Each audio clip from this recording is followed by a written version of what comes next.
Welcome to the Goods from the Woods. My name is Rivers Langley, and this is episode number 109 of the Corona Diaries. I am coming to you live from my winter residence in the loveliest village on the plains, Auburn, Alabama, and we've got a hell of an episode for you coming up in just a second.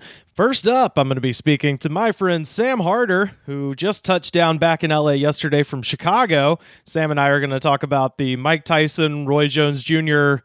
fight. I don't know what to call it. And also about a weird butcher shop that I went into in Alabama this week. All kinds of fun stuff. Then I'm going to be chatting with my buddy Mike Edwards up in Moses Lake, Washington. I actually recorded this interview on the phone a couple weeks ago, right before I left LA.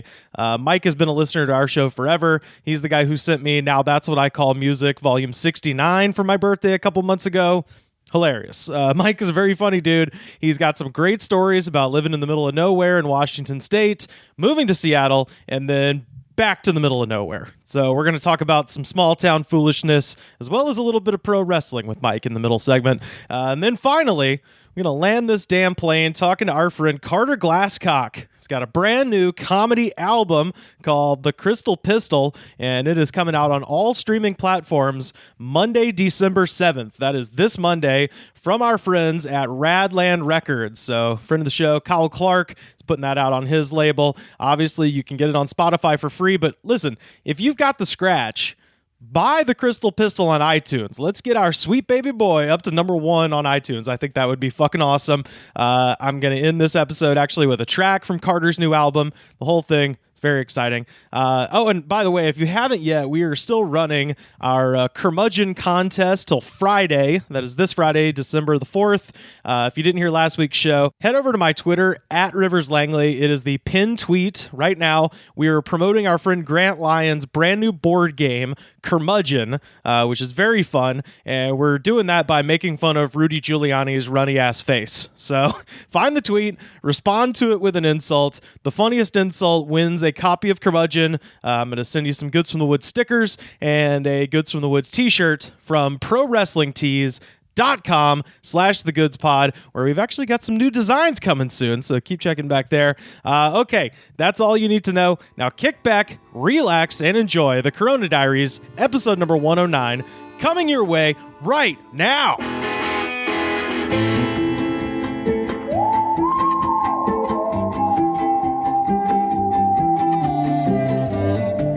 Calling in from East Hollywood, back on the ground in Los Angeles, it's Sam Harder. What's up, dude? Oh, not much. Great to be back. They just cleaned the pile of trash off the street corner. Oh, they did? Wow. I know, right? End of an era. What a welcome home. Yeah, that was great. Nice and noisy this morning. I say leave it there. Let me sleep. just in time to be locked down again.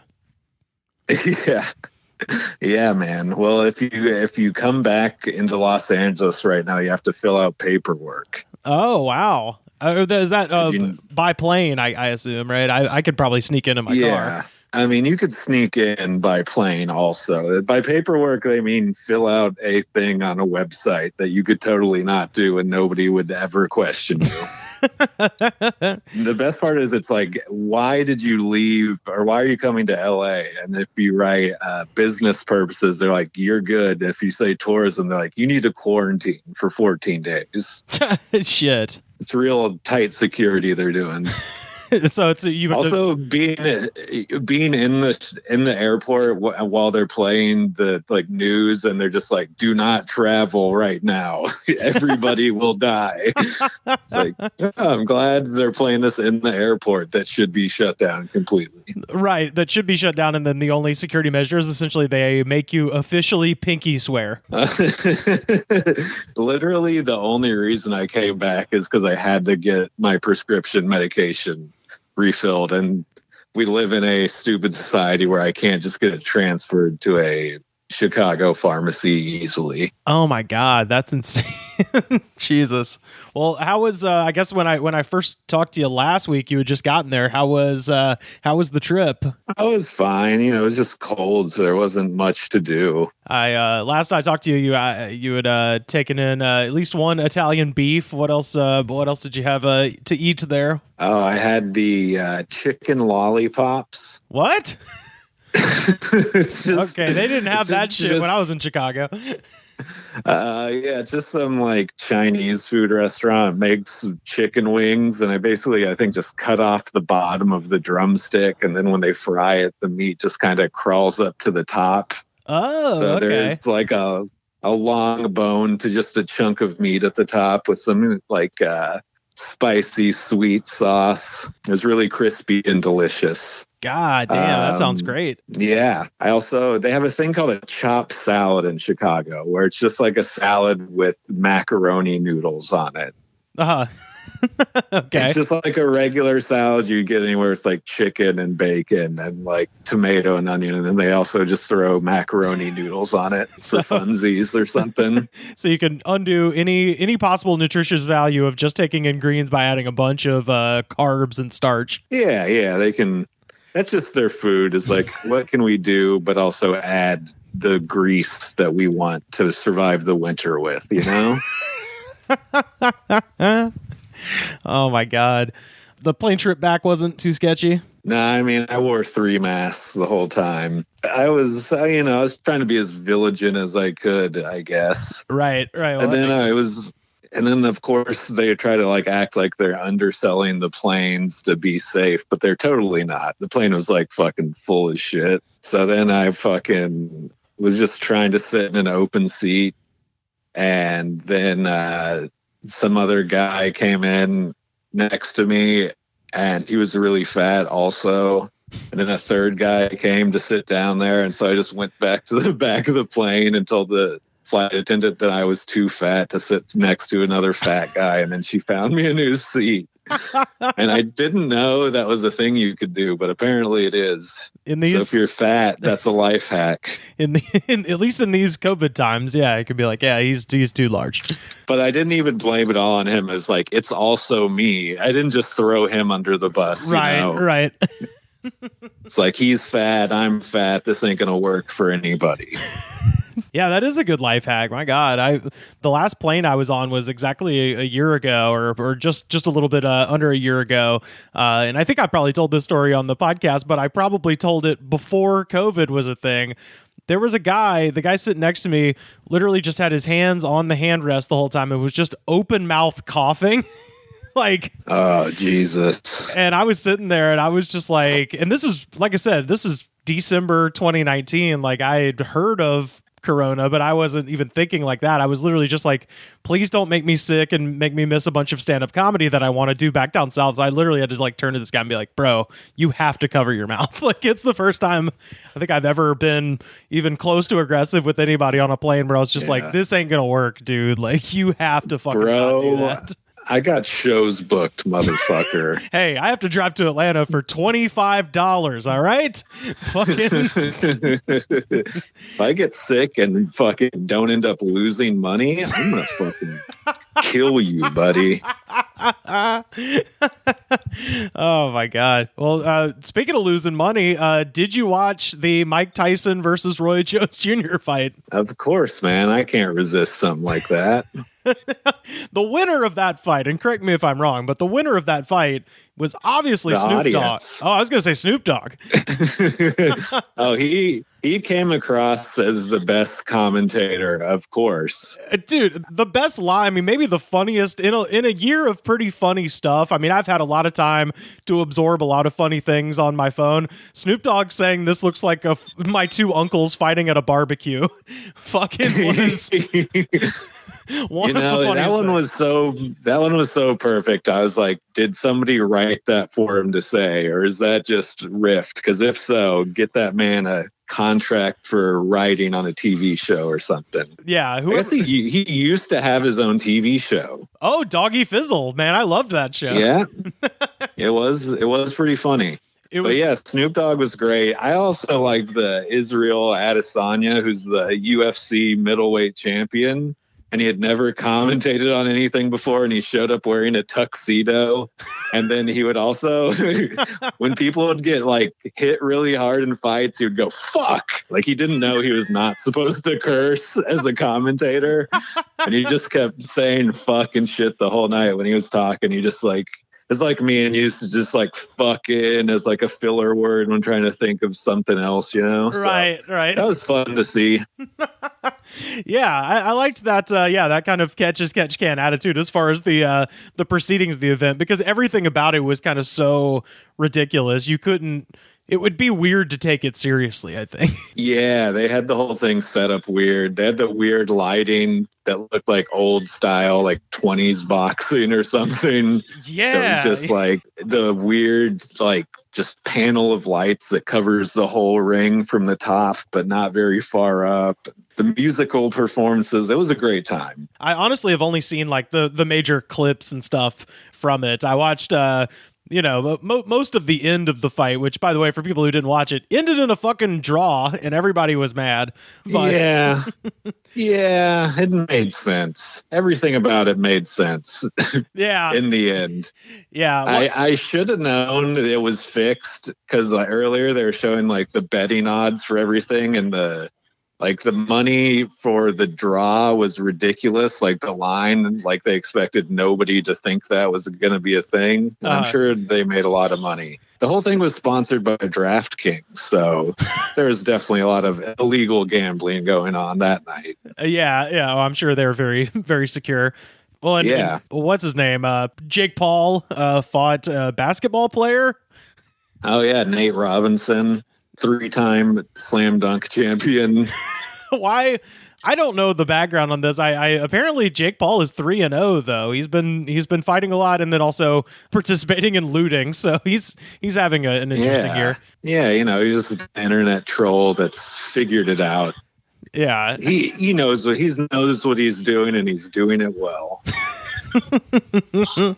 Well, you might appreciate this. We've got in our neighborhood, we've got OC Mart, the main meat situation. If you're trying to get talk to a butcher, my mom was telling me that there's this dude whose business is about halfway between Auburn and Opelika, which is the next town over, and he runs a business called the Steak Factory.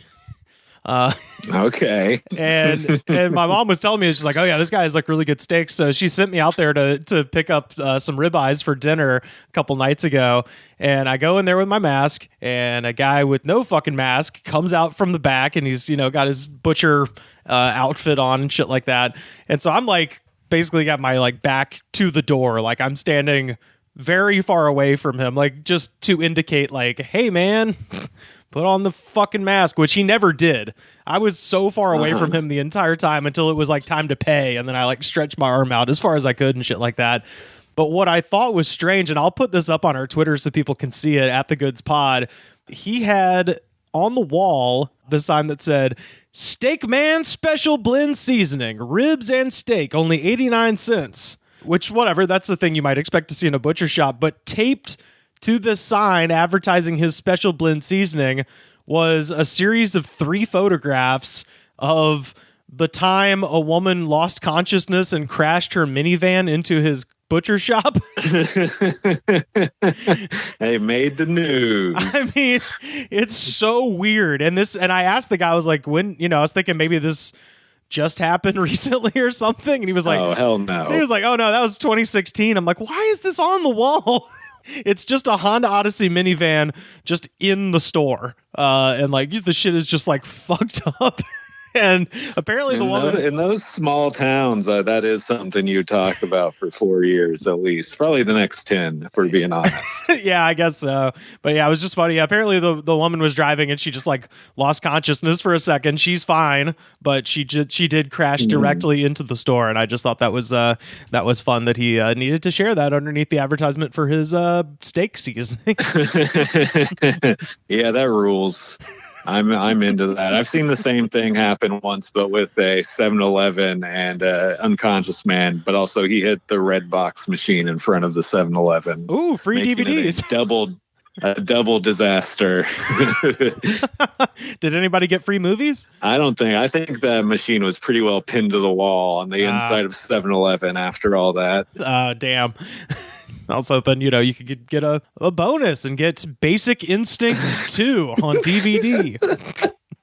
That would rule. Everybody's just trying to help the guy, and you're like on the hood trying to shuffle through a red box. It's like there's no cases. It's hard to figure out which is which. I just love DVDs. What can I say? Oh, man. I also wanted to share with you something that a listener sent me this. It's a follow-up of sorts about a thing that we talked about earlier in the summer. Do you remember when I mentioned my buddy Sean listening up there in Wisconsin? His son is the boy who has a great love and admiration for character actor and co-star of Jurassic Park, Wayne Knight.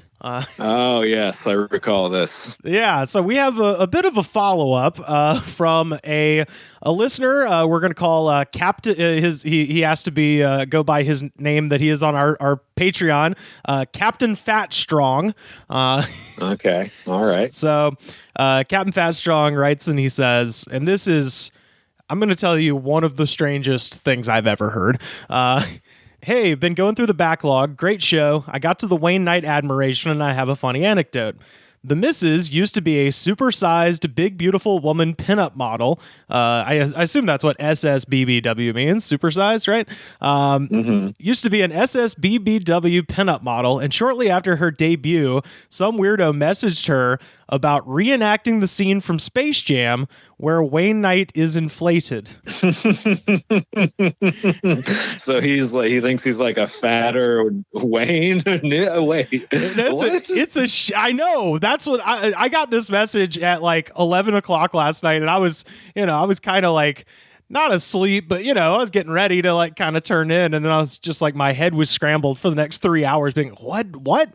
His partner here is a woman, and a man hit her up and was like, I want you to reenact the scene in which Wayne Knight, because if people listening have never seen Space Jam, there's a scene where Wayne Knight in a very Looney Tunes cartoonish manner is flattened, and then they have to stick a basketball pump in him and pump him back up. And this guy, I swear to God, I think the change of life must have happened while he was watching Space Jam in 1996. Like, he must have hit puberty at that exact moment, and it just crisscrossed the wires in his brain, and all of a sudden, this is the thing that makes him hottest, is for a woman to be inflated like Wayne Knight. I mean, probably that sexy bunny had made his brain start going. Those little short basketball shorts. Oh, Babs Bunny. Yeah, or Lola. I forget. Or her name Lola, that's right. Jam. Where did I get Babs? I don't know. But I think that's like old school Bugs Bunny's wife. Oh, okay. But yeah, so he continues. This guy wanted officially licensed Space Jam merchandise and full CGI treatment for this scene. Man, this guy either has a lot of money or a really sad green screen setup in his apartment. No, he wanted them to do CGI. That because I ended up chatting with Captain Fat Strong for a while because I was just like, what?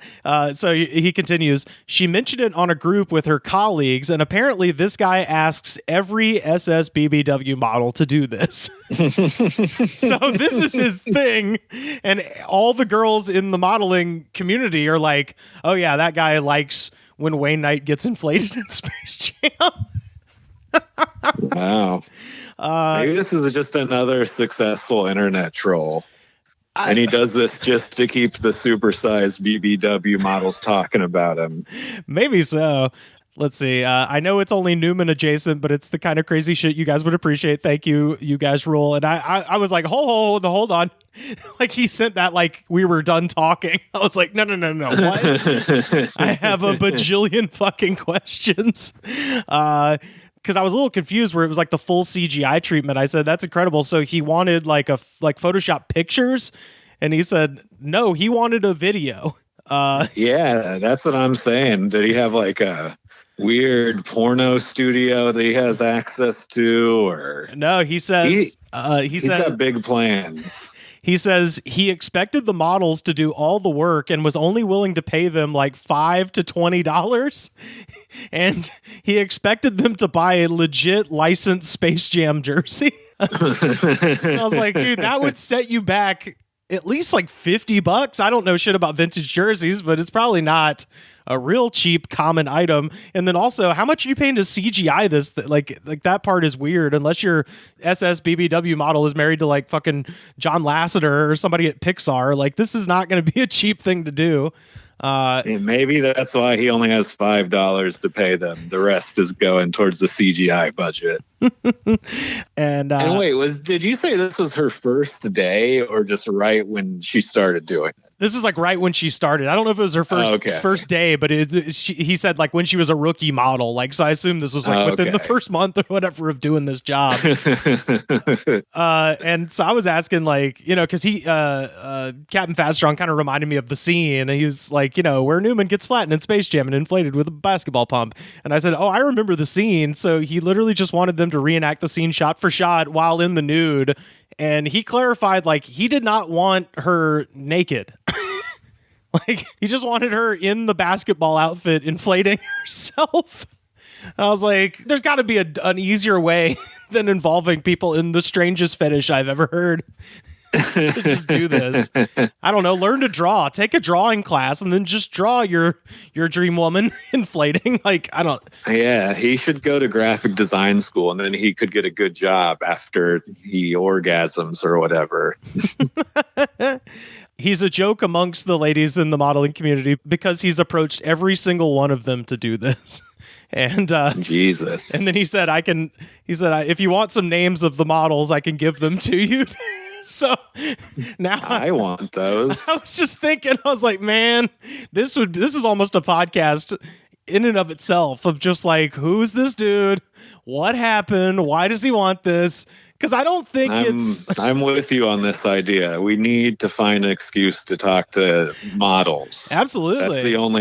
That's the only way to move this forward.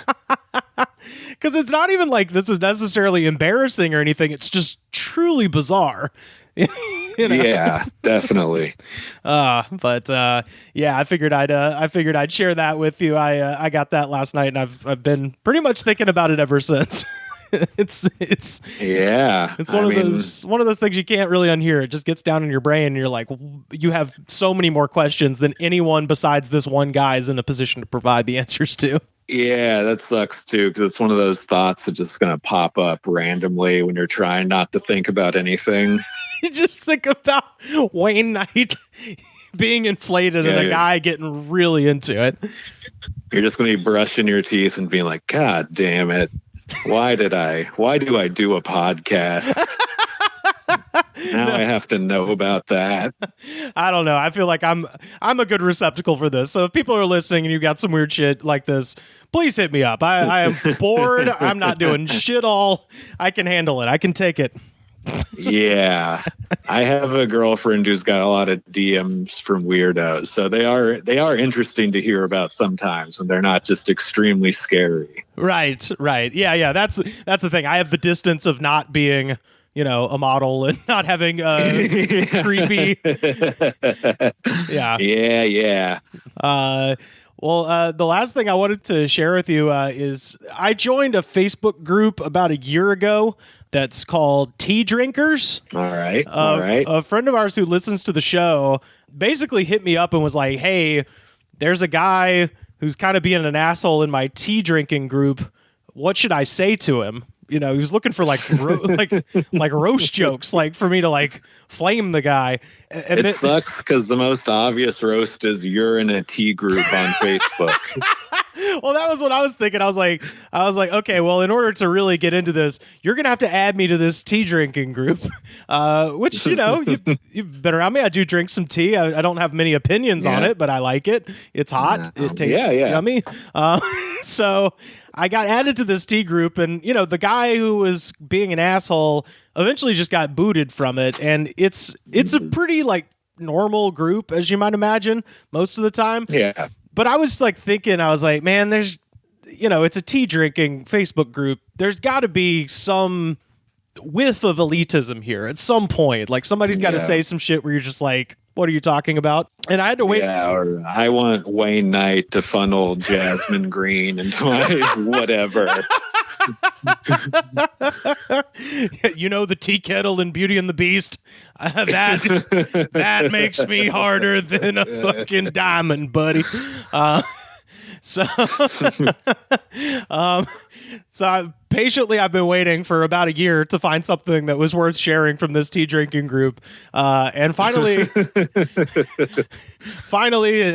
got something. It took a while, but I do have something pretty insane.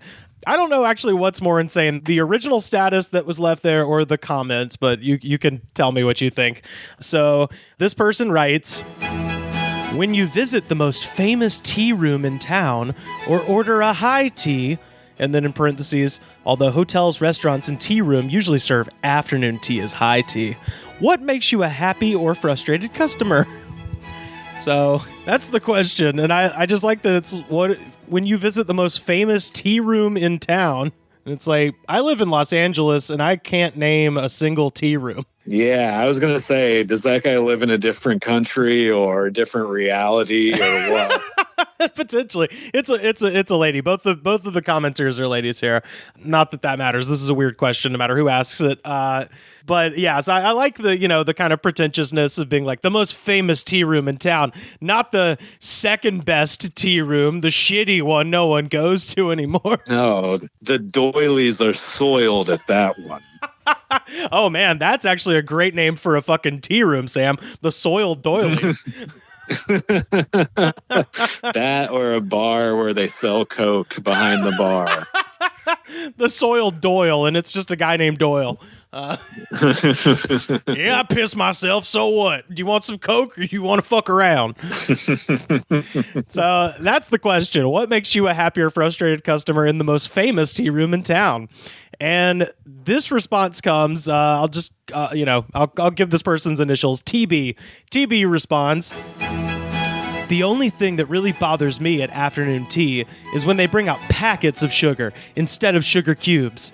I have fixed that by carrying a baggie of sugar cubes with me at all times now. So, this interaction is about as exciting as an afternoon tea, but it is really what I was looking for when I joined the tea group of just two people who don't know they're completely unhinged, but they're unhinged. It's crazy to be sitting around being like, I wish I had somebody to talk about tea with.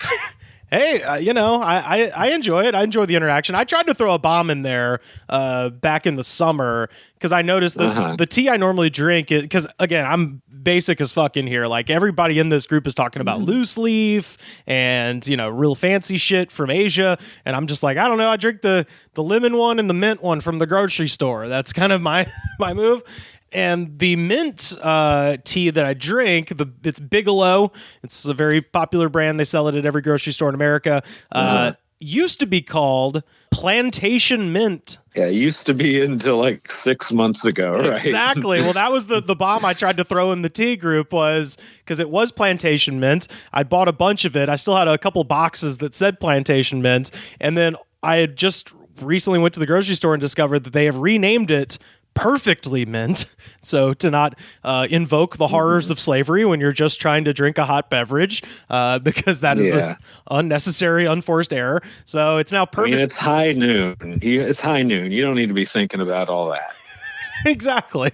It's a high tea at a fancy hotel, the best in town, not the shitty one, not the Soiled Doily.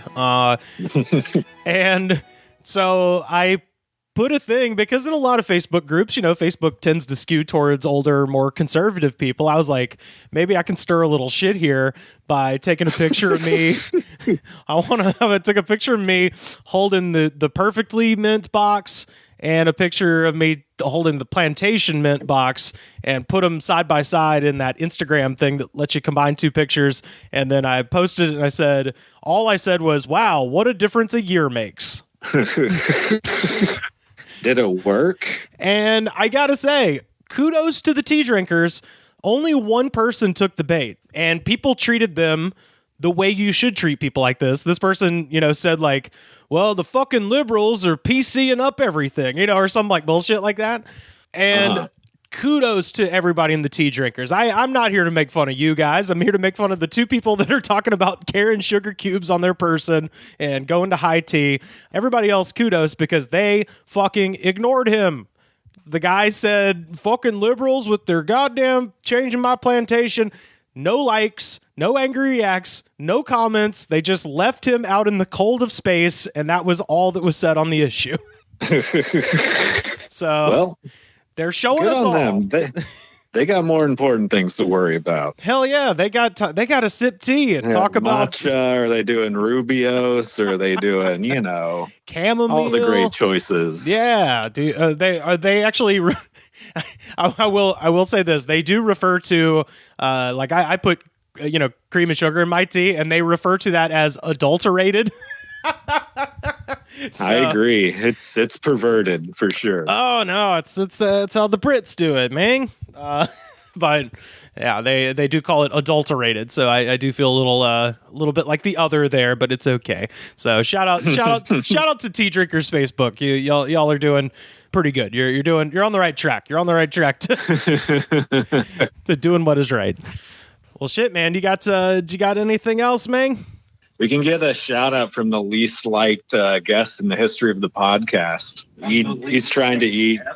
Yeah, I was just trying to bum him out while he eats food. It's Cooper. Oh, it's Cooper. Oh, what's up, Cooper? Nothing much. How about you, man?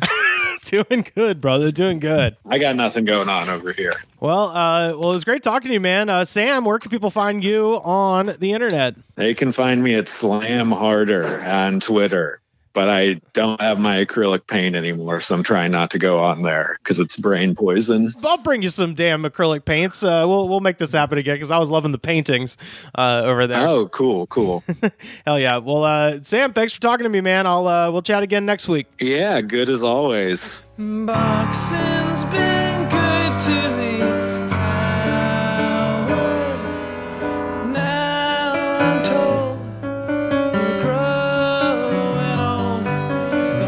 Time you knew a couple of years I'd be through.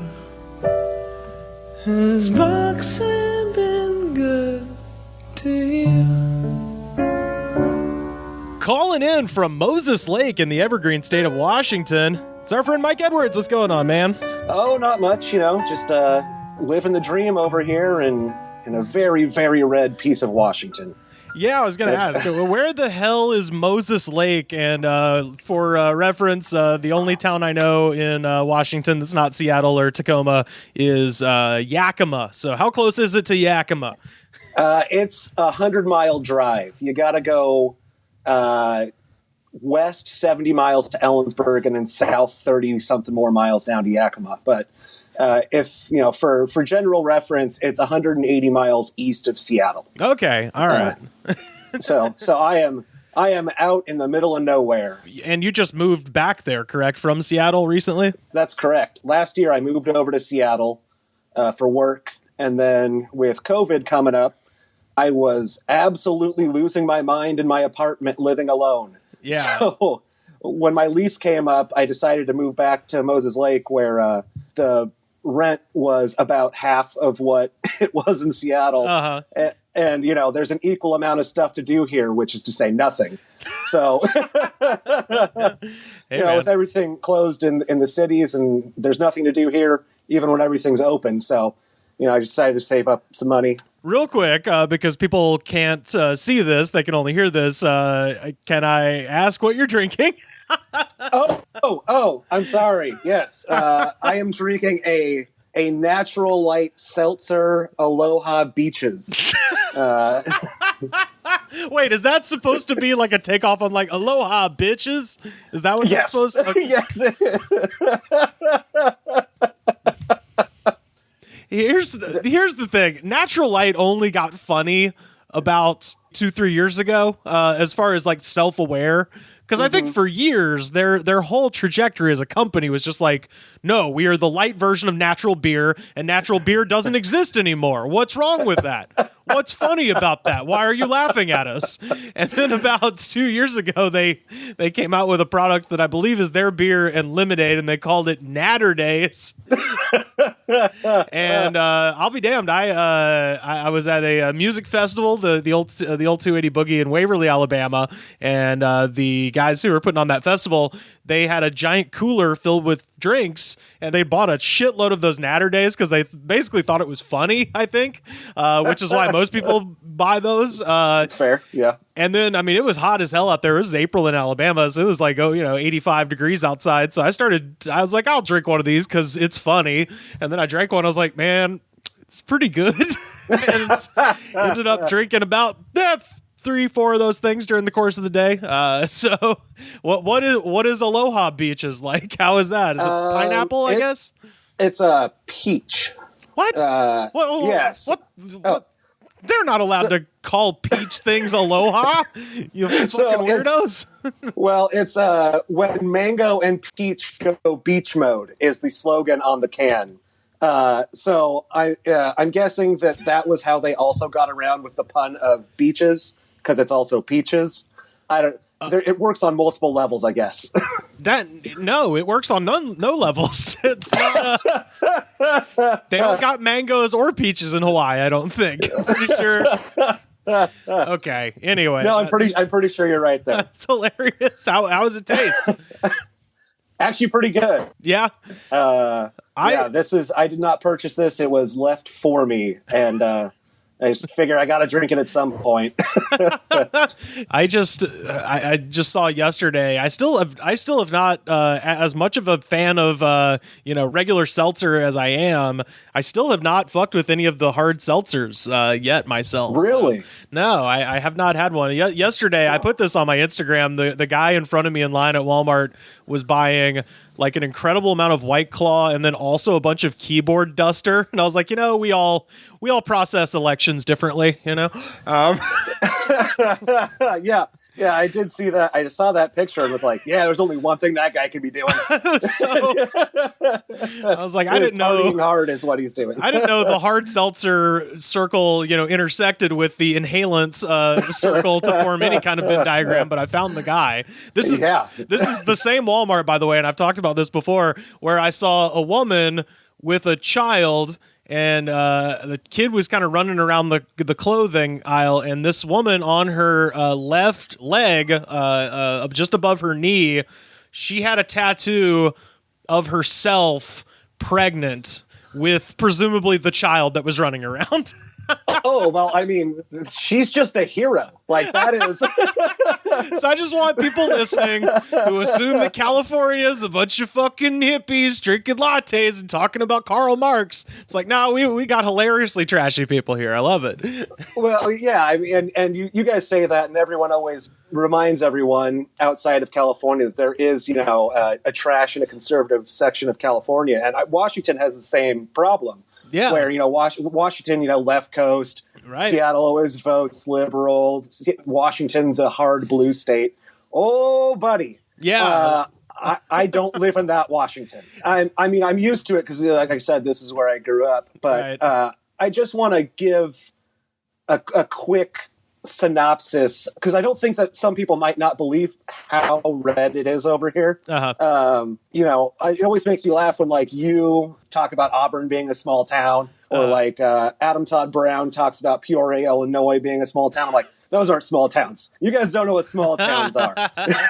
In fact, to get to a larger town, you have to drive 65 miles to Wenatchee, which in the city of East Wenatchee, which is part of Wenatchee, basically, there is an elementary school named Robert E. Lee Elementary.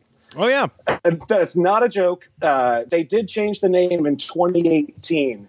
So, the far back year of 2018 to Lee Elementary. So it just kind of tells me that it just kind of tells me that they didn't understand why people were mad. And Yeah. so Well, that's Well, I was going to say that's like, for people listening that don't know, the highest ranking Alabamian ever was a man named William Rufus King. He was the vice president under Franklin Pierce, and later was famous for being the probably boyfriend of the next president, James Buchanan. The county that Seattle is located in is called King County, and it was named for slave owner and just all around shithead William Rufus King. And I think, when was it, in the 90s that they changed it, and they were like, no, it's named after Martin Luther King. You like that, right? So. It was in 1986. The area acknowledged the good work that Martin Luther King did. Okay, good. But it wasn't officially changed to be Martin Luther King until 2005. Oh, so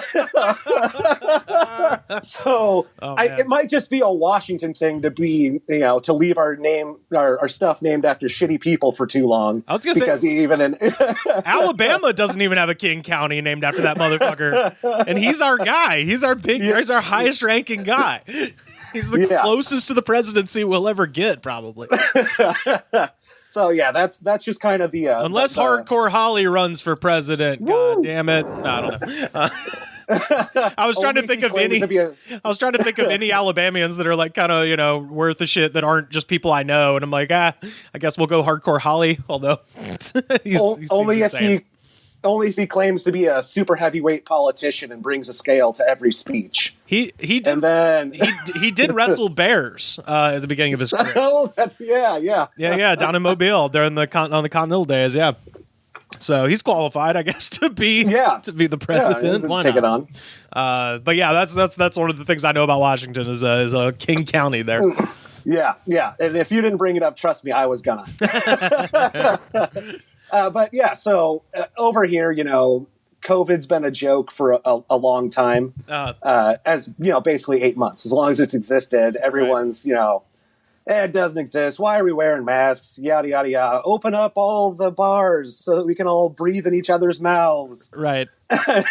Real quick, what are the bars in Moses Lake? Let's run them. Let's run them down. What do we got? Okay, so you got Sporty Steakhouse. That's okay, already love it. Not really a steakhouse. It's more of a place that farmers drink in the morning, and then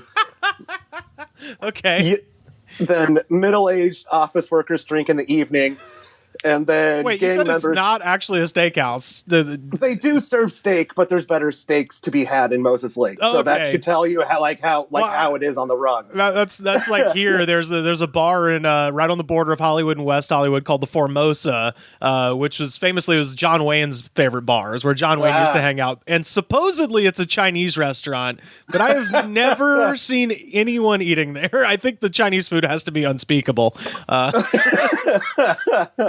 So you got the Midway, which used to be named Napels, which used to be named the Sandbar, which is one of the places that I frequented through my 20s and early 30s. All right, let's hear some crazy Sandbar stories, man.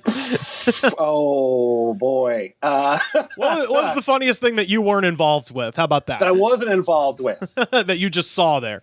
Oh! So this wasn't one that I saw there, but this is a very popular story from probably a few years back. A guy whose whole gimmick was wearing a top hat, I believe. Oh, fuck me. Yeah, please tell me he got punched in the face. He did. Yay! He did get punched in the face. Yay! And his response to getting punched in the face was to pull out a can of bear mace and empty it into the crowd. Indoors? This is inside. Indoors, baby. Indoors. Well, okay. And this is not a large building either, mind you. It is 25 feet wide and a couple 100 feet long. So it's like two trailers end to end, basically. Basically, yeah. It is not a large area. Well, and hold on. I have so many questions. Because when you said top hat guy, I have a certain expectation. And when you said, and then he pulled out blank, bear mace is not what I was thinking. Because usually top hat guys at bars are the same kind of guys that bring their own pool cues. It's those dickheads. So I thought you were about to say he pulled out the pool cue and screwed it together and started kicking ass. No, unfortunately, that would have been very funny. But trust me, there's enough other people in that bar that brought their own pool cues. They could have fought him off. But nobody had. Was this? I have so many questions. Was this 2007? Was he like peacocking? Was he doing? No, was he trying peacocking? Yeah, he was peacocking, but it was not 2007. It was like 2017. Oh, but shit. He was first. Oh, wow. He was first. Yeah. Oh, I was thinking he was watching that guy Mystery on VH1 in 2007. Was like, I need to get me a top hat. That'll be my thing. Well, Eastern Washington is kind of like Eastern Europe, where trends don't hit us for 10 years. So. Oh, that's he very much tremendous. possibly was watching old Mystery interviews and was like, I got to get me a top hat. God damn, that rule. So, oh man, well, what else was he wearing? Hold on, what else was he wearing? Because you can't just. That's the old he was normally dressed. Other than that, you can't do as that. Far as I know, you can't just walk in dressed like me, like some asshole, and a top hat. You have to have the tails. You gotta be dressed like Abraham Lincoln. You just. I agree, but I also don't carry bear mace. So I guess when you do that, you can do whatever you want until the cops show up. Unless you're Slash. Unless you're Slash. Unless you're Slash. But even he has his own style. The top hat is just the cherry on top of his own individual style. I love that he had bear mace. So that's that rules. And so the bar had to clear out, I assume. Yup. It was just people. Some of my friends were there that night, and they were out front smoking, and they just saw like a crowd of people just pouring out, coughing, just snot and tears, and everyone's like, "He maced us! He maced us!" What was the offending incident, or do we know? I believe he got into an altercation and got punched. Okay. So and yeah, that makes sense. So you were right about him getting punched. Well, because he's not the one punching. No. Apologies if we have any top-hatted listeners, but guys with top hats aren't the ones doing the punching. They're the ones getting punched. It's just the way it works. Yes. Because you're not trying to bend that top hat. Nobody's. Those things are expensive. Where are you going to get another one? He would have had to drive hundreds of miles to find another one. What was it a stovetop hat or was it just a top hat? I believe it was just a normal top hat. Okay, it's still unforgivable in any situation, but it's funnier if it's a real tall one like Abraham Lincoln. Full, yeah. Because I have seen the gentleman before. What was he, Christmas caroling? No, he was walking around town, and I was like, "Oh, that's the guy," because he was wearing a top hat. Like, there's only one, so that's the guy. That rules, dude. So, that's all. Okay, so that's Midway. What's the other bar? There's a few other. There's Papa's, which is a card room / bar. It's Originally, it was called El Papagayos. Okay. For unknown reasons, because the family that owns it is very white. And that stinks of they went to Mexico on a cruise and came back. We're starting a business. Well, their family had owned the local bowling alley since the 50s. And so Papa's got attached to the bowling alley. Then once Papa's was attached, they added the card room. Then they added the arcade. Then they added the dance floor, which caused too many fights. So they took that out and put in a brewery in its stead. And now I believe the official name is 10 Pin Brewery. Okay. Which I have worked at this establishment 3 separate times in my life. I love that. What was it like the day you clocked in on the 3rd time for the first time? You're just like, God damn it. No, well, the 3rd time, everybody knew me because it was still people working there from the first time. Yeah. So it was just like, oh, hey, Mike's back. Wow. I guess. Man, that is... that is also the largest and most sports-oriented bar in town. So I'm more also so than Sporties? Yes. So that's right. So that's one of the places I was a regular at too before I started working there again for the 3rd time. So everybody already knew me. Because the second time you go back in, it's like, okay, yeah, this makes sense. But the third time, that's oh man. Yeah, well, it was just one of those things where, yeah. Hey man, we've been there. I know what's up. I've never gone back to a place I worked at before, but anytime you quit a job. Because I have, on 3 separate occasions, had 3 delivery jobs. And every time you think it's the last time you're going to be doing that job. And then you're like in some other pizza place clocking in on day 1. You're just like, motherfucker. Damn it. Or in my case, it was the third time was as I've mentioned, a steak restaurant that delivered, and it was owned by a former cop, and it was called Stakeout. Yes. So that was my last delivery job where I was just like, God damn it. Well, the thing about the third time I was working there is I had already gotten my degree in accounting and was working at the Hanford nuclear site as an accountant. Whoa, wait. Tell people listening who might not know. I will refer everybody to the Dollop episode about Hanford because it's fucking incredible. But forgive the short version of someone who's been in the region. The short version is during the Manhattan Project, there were 3 sites key to the Manhattan Project. And one of them was the Hanford nuclear site, which is, once again, as I described how desolate eastern and central Washington are, was just a large area of land that the government could take over and build nuclear reactors because it was right on the river. Yeah. So there was a series of nuclear reactors down there that produced most of the uranium for all of the nuclear bombs in the American arsenal from basically the 40s through the 80s. Yeah. And eventually they figured out that, this is bad because no one knew about like safety or the ramifications of nuclear material. Yeah. So they would just put it in wooden boxes and bury it. Yeah. Yeah. So it's getting in the groundwater and shit. Yep. Yeah. The size of affected groundwater underneath the site was 80 square miles, which, to wrap it back around, is the size of the city of Seattle. Oh my of just irradiated underground water. So in the 80s, they finally figured out, we should do something about this. And you were the accountant. Well, it's in the 80s, it decommissioned and shut down. I believe there's still at least one reactor there to do medical testing. And they're, because hey, send him in there, see what happens. Oh shit, he's bubbling. Look at him. He's bubbling. I believe it's more focused around like radiation therapy and stuff like that. But, yeah. But all the original reactors that were built during the Cold War have all been decommissioned and are in the process of being cocooned and cleaned up. And there's a bunch of underground tanks where they store the sludge. There's about 150 of them. And every couple of years, one of them springs a leak and it just starts pouring radioactive waste back into the ground. So it's a very fun little area.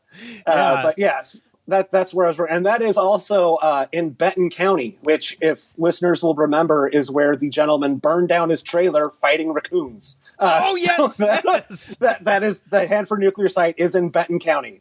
Hell yeah! Which is why I was familiar with the area. So that all checks out. Yes, that guy. Would you say he was probably more of a sporties guy or a midway guy? Well, that's. Hanford is actually 80 miles south of Moses Lake. Oh no, I'm just saying, if he was to come to Moses Lake, which one would he gravitate to? Man, he would be a hangout guy. Wait, what's hangout? The Hangout is a bar that I didn't frequent, and for anyone who's listening, is no longer like this. This was before, when I was underage, actually. It was the place you went if you wanted to buy crack or meth. Hell yeah. So that was kind of the vibe of the Hangout back in the day. So what did they do there besides crack or meth? Like, was there pool tables? Pool drinking. Oh, okay. It was another place where farmers would be there for breakfast, and then no one would be there for lunch. And then by Because dinner, no one eats because they're all yeah. They By got dinner, treasure people hunting to do. I can't eat. I got to dig in my backyard. There's these statues that they buried the Chinese emperors with, and I swear to God, they're in my backyard too. Yes, yeah, no, it's pretty good. You've been there, I take it. Yeah, so in more recent times, like right before COVID, they had revamped their image and become one of the local places where bands would play and stuff. So it's not like that anymore before I get sued. They had fucking Bar Rescue come through there. It's like, okay, so we're gonna have to lose this tackle box filled with crack. You can't actually sell crack out of the restaurant. And also we're gonna put in some crown molding and some lighting back here. To be fair, it wasn't officially the crack dispensary. Just everyone knew that's where you went for it. Sure. Yeah. Oh my God, that fucking rules. And for people keeping track, that means that I did in fact commute from Moses Lake to Hanford, which is 170 miles a day, 4 days a week for about a year and a half. Jeez. Well, yeah. So, I was living in Moses Lake and working down there and commuting back and forth, and it was a 4-day work week, so I was getting into some trouble on the weekends with all that spare time and spending too much money. So that's why I decided to pick up a weekend job back at the casino. So that because that's where I was anyway, hanging out with my friends. Just they were on the clock making money, and I was spending all of mine. Wait, like at the casino? You're working? Yeah, at the card room. Card room is a casino with no machines and no like roulette or craps. It's just blackjack, Spanish 21, Pai Gow, games like that. So this is like the complex with the bowling alley and all that stuff. Correct. Oh, okay. Yes. Yeah, you said casino. I was like, wait, there was a casino involved too, but no, it's just gotcha. Yeah. I guess I'll throw you my 2 golden quarantine questions. Yes, please. Have you seen anything weird at the grocery store, be it Seattle or Moses Lake? Not really. The grocery store that I went to in Seattle was on the border of the Chaz/Chop. Uh-huh. So the weird thing was they boarded up their windows, but like that was already not a great grocery store to start with. Uh-huh. So I'm amazed they didn't board up their windows before that. Right. And for those of you not familiar, that neighborhood is not like where that was. Not a great neighborhood to start with. Like it's pretty sketchy. Yeah. Capitol Hill. Yeah. So nothing really over there, but and nothing too much over here in Eastern Washington, other than watching people walk in the door and immediately take their mask off so they could get past the doorman and then just immediately ripping their mask off to go shopping. Dear Lord, it's like, come on, guys. Oh, God. Yeah. Well, and the other one is have your neighbors been doing anything weird during all of this? So, while I was in Seattle, I was in fact the weird neighbor. Like I will 100% admit that. I lived by myself, which is already a downside. And the only real human interaction I had face to face was, when at the store checking out and being like, thanks, and leaving. So I would open my window because I lived on 12th Street, which is a pretty busy street up in the area. And I would have my window open playing either loud music, or it got to the point where I would just yell at people on the street to like have a conversation with anyone. Right. So I was really going cabin fever, getting a little crazy over there. And at one point I actually found a 10-hour loop of The Bird is the Word by the Trashmen. Oh, jeez. And I was like, if I put this on at full volume, how long is it going to take for my neighbors to try to break my door down? I never went through with it, but I very reasonably thought about it for about a half hour. Oh my God.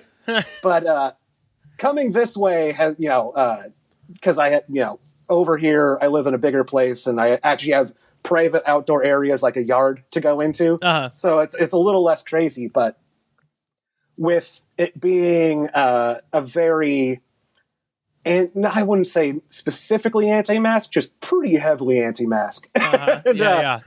Yeah. Yesterday, or excuse me, not yesterday, on Friday, I got a knock at my door, which is, not normal. And I went and like I could see the guys at the window. I'm like, I don't recognize these guys, and neither are wearing masks. So I just shouted through the door like, "Hey, who is it?" And they're like, "Oh, this will be a lot easier if you open the door." Whoa, Jesus, what? Don't worry, we're not gonna rob you. And in my head, I was just like, they're gonna rob me. Kind of think they were gonna rob me. Seems like they're gonna rob me. Seems like that's exactly what they're saying. So the guy's just like, hey. And what's worse is they think I'm an idiot. Yeah. That's the worst part. It's not just the indignity of being robbed, it's also that you think I'm very stupid. So they're like, oh, well, why don't you, the guy who was knocking was an African-American gentleman. He's like, are you not going to open the door because I'm black? And I was like, I mean, that's a safe assumption over here. Like, I'm assuming a lot of people haven't opened the door to you because you're black, because this is not a great area. Right. However, I am much more concerned about COVID. Yeah. And you guys aren't wearing masks. And he's like, oh, don't worry. We have gloves. Well, like COVID is spread by skin to skin contact or something. Yeah. Also, what do you want? Yeah. He never told me what business they were with, what they did, like none of that until they were finally leaving. And they're like, do you have any carpets? And I was like, no, which is a lie, but a lie to make them go away.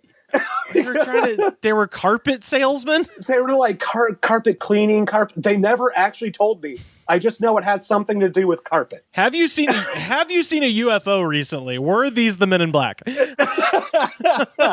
I have not. Okay, I'm just covering all the bases here because that is super weird. Yes. Absolutely. Yeah.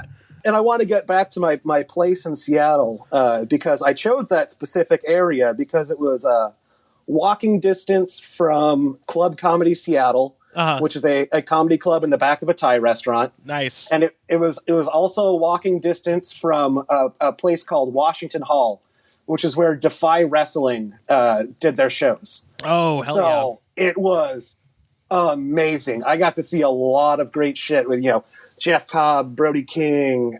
I wasn't at the shows the Lucha Brothers were at because those were like impossible tickets to get. Yeah. But like it's a pretty big deal.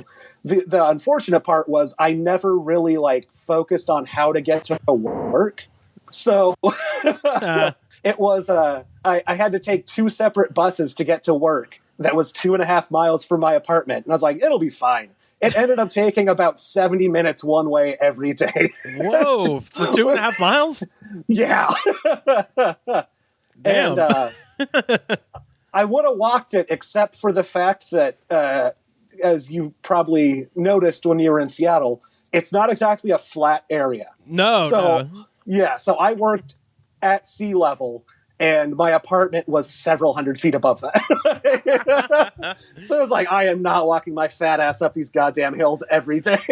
I will just sit on a bus for an hour and a half. Yeah. So last thing I wanted to talk about, because I made some statements both recently and then also apparently in 2016 in an episode that you went back and found. I said I was a little underwhelmed by the food in the Pacific Northwest, and that the best food I had in Seattle was I had lunch at a Vietnamese place and dinner at a Lebanese place, and those were kind of the two good food experiences I had. And then I found everything else to be a little bit bland, which granted is a hot take. And I did want to shout out our friend Sarah Leanne. You can find her at Violent Cupcakes, which I assume that means she makes cupcakes, which I want to try some. That sounds awesome. But yeah, she said, at Rivers Langley, I think you just ate in the wrong places here in Seattle, sir. We have tons of amazing food. You were on the right path with the Lebanese food and the pho, but did you get teriyaki or sushi or catfish from the gas station in South Seattle? And I have to say, no, but my God, I want to. That all sounds great. Okay, well, now I'm very upset because I didn't know there was good catfish over there. Like, I had always been looking for a good, Creole place or anything like that, which to me, from my, I only lived there for 9 months, seemed to be kind of lacking. I found one good place, but it was a more upscale restaurant. I wanted to find more of a gas station to buy catfish from. Yeah, well, apparently they got one. I mean, this is how I got off on the wrong foot with the food. I got off on the wrong foot with the food in Portland when I made the mistake of going to one of them food carts that they got there near Pioneer Square, and I got a burrito. And look, I'm coming from LA. Straight up, I'm sorry. I'll put our burritos up against anybody in the goddamn world outside of Mexico, I would assume, right? And so that was my mistake. I should have been like, hey, what is the thing y'all can do here? And I would like to try that, because burritos ain't it. I'm sorry. I know there's people in Portland who will die for their burrito stands. It's just the way it is. But yeah, I had a burrito and I was like, this is hilarious. Like, I was literally laughing as I was eating. I was like, this is the most tasteless burrito. Like, I don't know how you extract flavor from a burrito to this degree. It was shocking. And then from there, the rest of the trip, it put me on the back foot. The rest of the trip, I was just like very critical of things because of how stupid that burrito was. So I think I needed to be eased in. I needed to be guided. And I will say this, the person that I was staying with, love her to death. She's great. But when we got there, I was like, so what do we do? Like, where's a good place to hang out? And she was like, I don't know. We could go drink at the bar I work at. And that was because she stays, she works there. She didn't really leave her neighborhood. She didn't have a huge, long list of suggestions of things to do. So we just kind of had to, feel it out on our own. So basically, I just need someone to shepherd me through the Pacific Northwest. I'm sure there's good food there, but the rest of the time I was there, because that burrito was so ridiculous in terms of how flavorless it was, I was like, this is just like a funny place to be. And so the rest of the food just became funny to me. What? Which, I mean, I won't debate that with you. While I was in Seattle, I only found one good Mexican place, and that was a food truck in West Seattle that my friend had to point out to me. Like, he had to take me there, because every other Mexican place I ate at was not great. And that, again, like I think I texted you this, where Eastern Washington, if you had Mexican food in Eastern Washington, it would have been fine. Right. At least fine. Once again, you're coming from LA, where the best we could probably do is at least equal to that. And I don't think you'd find anything, mind blowing, but it would at least be equal to that, which is not something Seattle or Portland are known for. Okay. However, over there, you got your seafoods, you got any Asian cuisine you could want. You can find good places over there. But yeah, by going Mexican on the west side, that's where you you kind of messed up on that one. Like I said, it just kind of sent me off kill. It was like, it was like throwing a bad spiral with a football. Like, it was just wobbly. It was just like, it was uneven. Like, my experiences were just going to be lopsided no matter what I did, because I would just eat things and be like, what are you doing? Like, I got to, anyway. So, yeah, like I said, I'm not cut off to the idea that I'm sure there's lots of good places. I just had that one, one bad Portland burrito set me off, and I was like, boy, this is underwhelming. But like I said, I'm in a position to be impressed next time. I'll go in with a much more positive attitude. Well, go back to Yakima and I basically just throw a rock and you'll hit a good Mexican place. Okay. We didn't. Yeah, I was there for a wedding, right? So we didn't actually. Right. Oh God, I can't even remember the name of the place. We went to some restaurant. It was fine, but I didn't really get a chance to really take in all of the flavors of Yakima. I was kind of I was eating a lot of wedding food. Yeah. I mean, and there's not a lot of flavors to take in down there, but beautiful place though, beautiful country. That the Cascade Mountains there though. Oh yeah, I did have a couple questions for you, real quick. Oh yeah, of course. Because we met in person when I came down to LA back in 2018. Yeah, and you took me out for a little tour of LA. Yeah. And we got lunch, and this has been bothering me to this day. Okay. What is the place that we ate lunch at, if you remember? It was down by Santa Monica. Oh my God, let's see. It was one of the places you said was really like amazing, and we just stopped there for lunch. That is to this day the best burger I've ever had, and it bothers me. Shit. Sunny Spot. I knew it had something to do with sun, but yes. So you want to so for. I mean, I'll say this for people listening, but you're kind of shit out of luck. That was they're gone. I drove by. I drove by because Sunny Spot was the chef Roy Choi, who's a famous author and chef and Food Network guy. It's one of his many restaurants. He's got a fucking bajillion restaurants out in LA. All of them are really good, and they're all very different in terms of like types of food. And that one was kind of his take on like I guess like beach cuisine. And it was right at the end of Abbot Kinney, which is kind of a famous road that's just filled with all those like kind of trendy Food Network-y type restaurants down in LA. And that was like one of my go-tos as far as like if I had people in town, I'd always take them there because it was good. But yeah, that place is it's no mas. It's gone. I drove. Dang. I just found this out like a few days ago, so it sucks because I'm just like, well, shit. Now I got to figure out a new place on the west side to fucking take people because that was my go-to because they had good tropical drinks and good tacos and all kinds of good stuff. But yeah, man, Sunny Spot, R.I.P. No longer there. But like I said, Roy Choi has a bajillion restaurants. I'm sure he's not, he's not hurting for money. I'm sure you can find a similar burger at one of his other. He's got the one place because he had his famous one is a Korean taco truck called Koji. And I know that one is still around. That's kind of the one that, he made his name on. He had a noodle spot in Chinatown called Chago that was really good.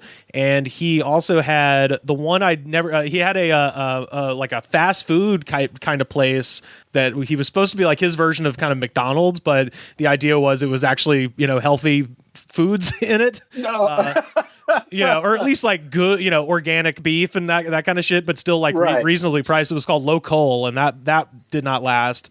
The only one I haven't tried yet, and I'm not sure if it's still around, but I hope it is, that he has a Hawaiian barbecue place called A-Frame that's supposed to be good, but I haven't tried that one yet. But yeah, Sunny Spot's gone. I found that out the other day when I was just driving down Abbot Kinney and got to Sunny Spot, and it's something else now. I think it's like a Mexican place. All right. Well, at least there's Roy Choi. I can follow that rabbit hole. Yeah. But it does remind me that I should also mention in Seattle there's a couple spots of a restaurant called Katsu Burger, which is it's a Japanese burger place. Okay. It was on an episode of Man vs. Food as one of the restaurants they preview before the challenge. It's like breaded chicken, pork, or beef patties in Japanese burgers. And it is amazing. Okay. There's a spot in Capitol Hill, like a few blocks from where I live, so I had it probably more than would be advisable, but it is an amazing place. Oh, man. God, you remember restaurants? Wow. I know, and sitting in them while you ate your food? Yeah, man. I've gotten so much to-go food this whole time. It's fucking wild. Yeah, I haven't sat down in a restaurant in forever. So I guess I got one more question for you. Yeah, and that is, what, in your opinion, is the greatest wrestling promo of all time? Oh, man. God. I have my personal favorites, and then I have what I think is maybe the most impactful. Okay. And, I mean, the most impactful has got to be Austin 316. It's the thing that sold millions of dollars, like as far as like money making promos, like actual, countable amounts of capital, 100, yeah, gotta be that, agree. Yes. Because there's Hulkamania, but Hulkamania is not even based on a promo necessarily. It's just based on a catchphrase. That's different. Mm-hmm. Personal favorite, man. I mean, Cream of the Crop is pretty fucking hard to beat just because Randy's such a he says as much. He's a maniac. He's a madman. Yeah. It's great, and Mean Gene is so crucial to that equation of being just the perfect straight man of just reacting to an absolute psychopath screaming about cream rising to the top. And it's a thing of like, Randy was just like, what am I talking about? What am I going to, you could see what was happening in his brain minutes before he said all that shit, because he's one of those guys. Like Macho Man was known for being very meticulous in terms of planning out exactly what he was going to do and what he was going to say and all that stuff. And you could just imagine that man just grunting and wandering around backstage like an hour before he was supposed to talk to Mean Gene, seeing a little pack of creamer and be like, cream rises to the top, cream of the crop, like, and just kind of coming up with it. Like, it's just so beautiful to think about organizing those thoughts in your head. Like, especially as a comic, it's almost like watching a good joke where you're like, oh, I can see how probably 3 or 4 different things had to happen in your brain to arrive at this beautiful moment. And I appreciate the process that I've built. I've built a whole backstory for this promo. I don't actually have any evidence that that's how it went down, right. But it's the one I definitely revisit the most. At the time, the pipe bomb, when it happened, CM Punk and shit, but at this point he's blocked me on Twitter, we kind of broke up. Okay. So with the pipe bomb, I want to ask you a trivia question. Yeah. What immediately preceded the pipe bomb? John Cena losing to somebody, right? R-Truth beat John Cena in a tables match. And that's why he says, as you lay there, it is... No, because I remember watching the whole episode and dying laughing that R-Truth beats John Cena in a tables match, and that's why he's laying against the table. And he's as you lay there in this as much pain, I hope as possible. Yeah. So it's just a funny thing that is always just stuck in my mind. I just assumed it was like Randy Orton or Sheamus or somebody. Of course, yeah. It's so funny that it was R-Truth. Because I watched that whole episode. That was what was that? That was July of 2011. Yeah, I was still in Alabama. I was watching every episode religiously at that point. It's pre WWE Network, so I couldn't just catch the reruns. And shit. And I remember watching that whole episode, but I do not recall anything that happened until the moment he started talking. Because that was it's the summer of Punk, baby. I love it. That was the high water mark. Yeah, at the beginning of June 27th, 2011 episode of Raw. In the last match was R-Truth defeating John Cena in a tables match. It's so stupid. Just because it's R-Truth in a tables match on Raw. What a random... Was like Teddy Long just... Yeah, why? Yeah, all right, playa.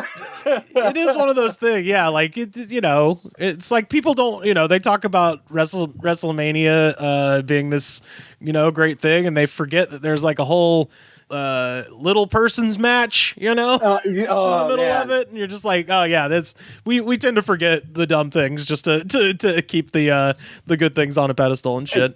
As far as that goes, I will forever love the WLC match, which I have also forgotten about that until this very moment. Yeah. Gross name, I agree. That's a very dumb, offensive pun. But at the same time, Hornswoggle and El Torito were fucking giving each other the business during that. And I actually really enjoyed that match. Yeah. What the hell was it? Me and Pat watched some god awful the Blackjack Brawl. Yeah. And the little person's match they had was fucking the best worked match on the card, like by far. Oh yeah, especially in that era. If they got there's a guy from there's a Mexican little person who was like well known for being like one of the best workers, and his name escapes me at the time. But yeah, there's a lot of from that era, and like even into early Attitude, where like just this one guy would just tear the house down and like, oh, this joke match. right. It's not a joke until he steals the goddamn show. That's the thing, man. Don't put somebody who's like in it to win it in a joke match or in any scenario like that. If you're trying to run a show, it's the same way in comedy.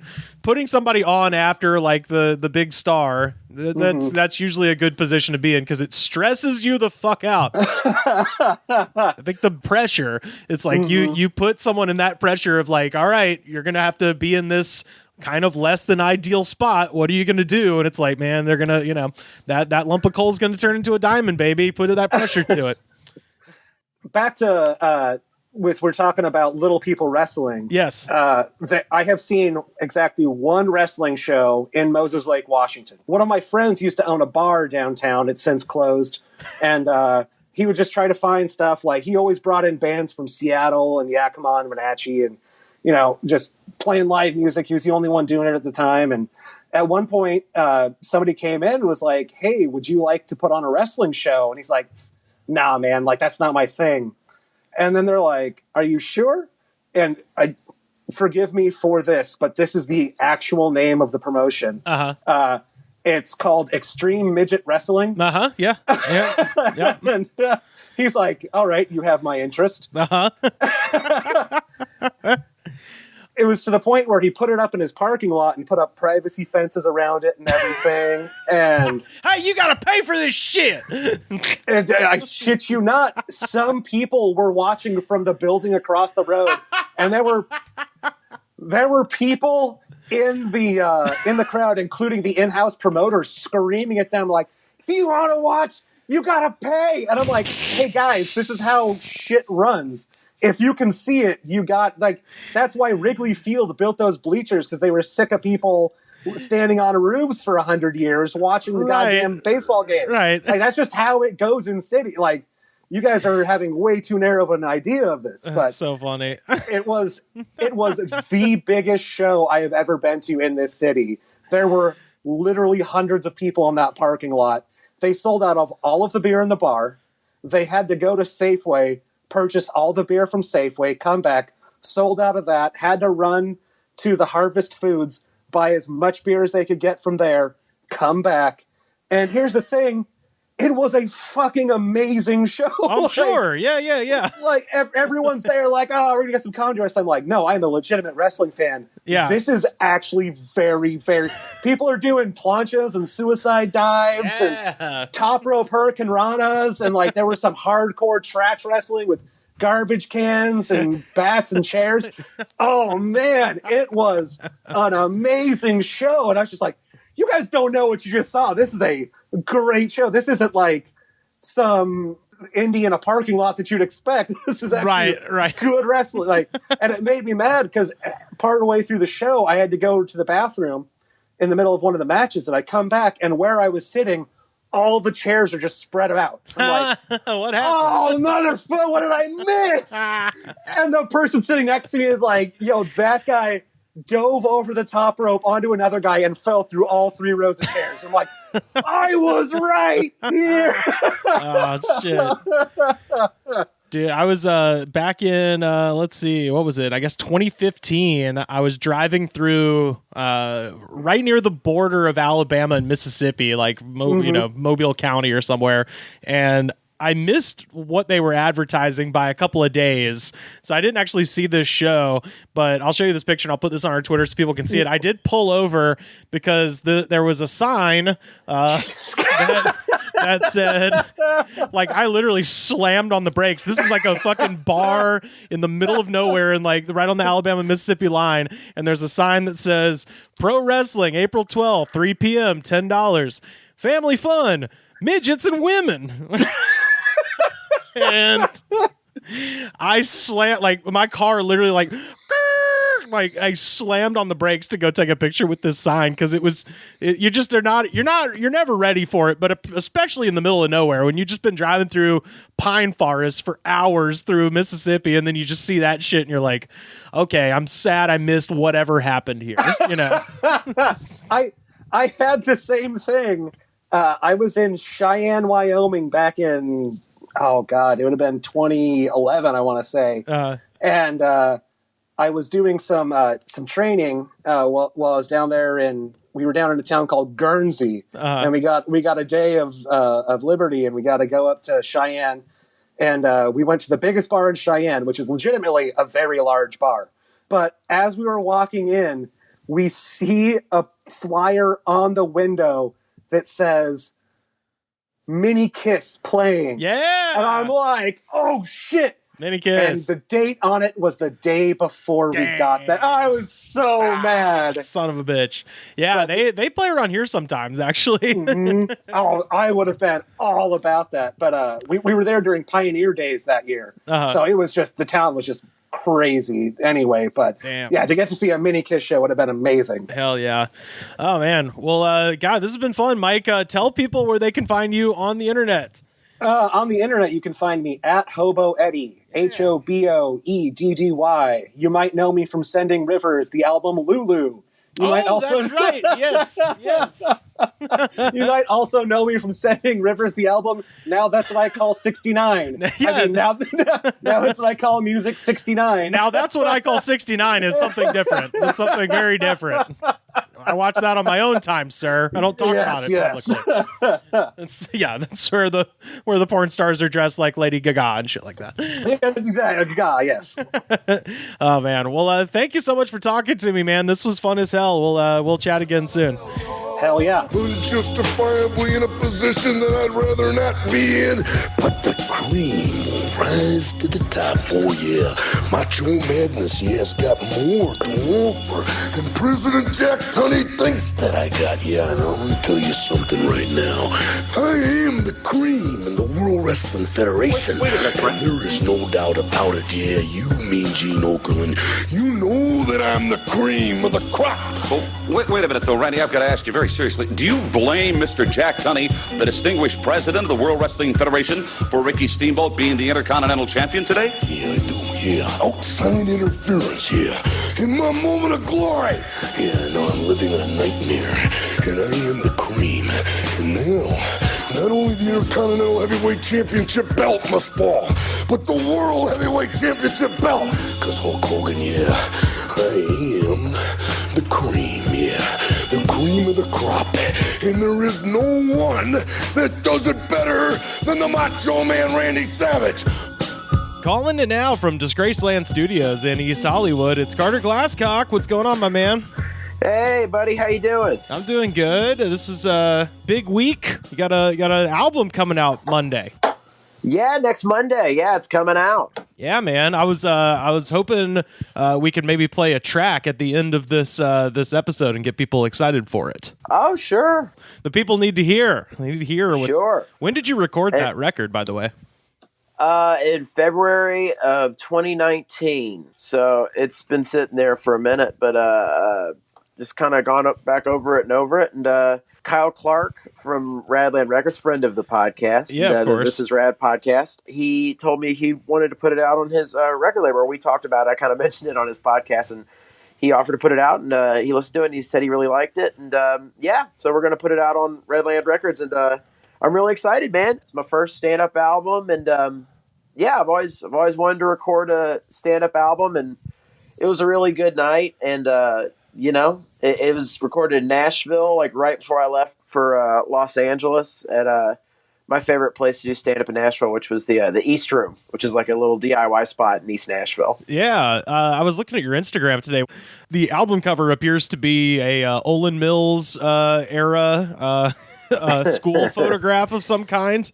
Oh, yes. But then I saw on your Instagram there was somebody did some paintings, I guess, based on some other school photographs. Yeah, I sent it to the guy who did the lettering for the album cover, this guy named Cody Richards. I was actually in a band with him back in the day. Shit, I guess at the beginning of the 2010s, we played in this band, this like metal, kind of alternative metal band together. And he's always been a great artist. And I just kind of saw if he would, do the lettering. And he was like, hey, I sent him a couple of photos to see which one was what. And he kind of just on his own did some artist renderings of me as an extremely hot youth. And that's awesome. I was like, there's no way I can't, at least post these or something because they're really, really funny. But yeah, no. Cody's great, man. Me and him went to college together and played in bands together, and he's a really, really great artist. Oh, that's great, man. And so it's going to be coming out next Monday, correct?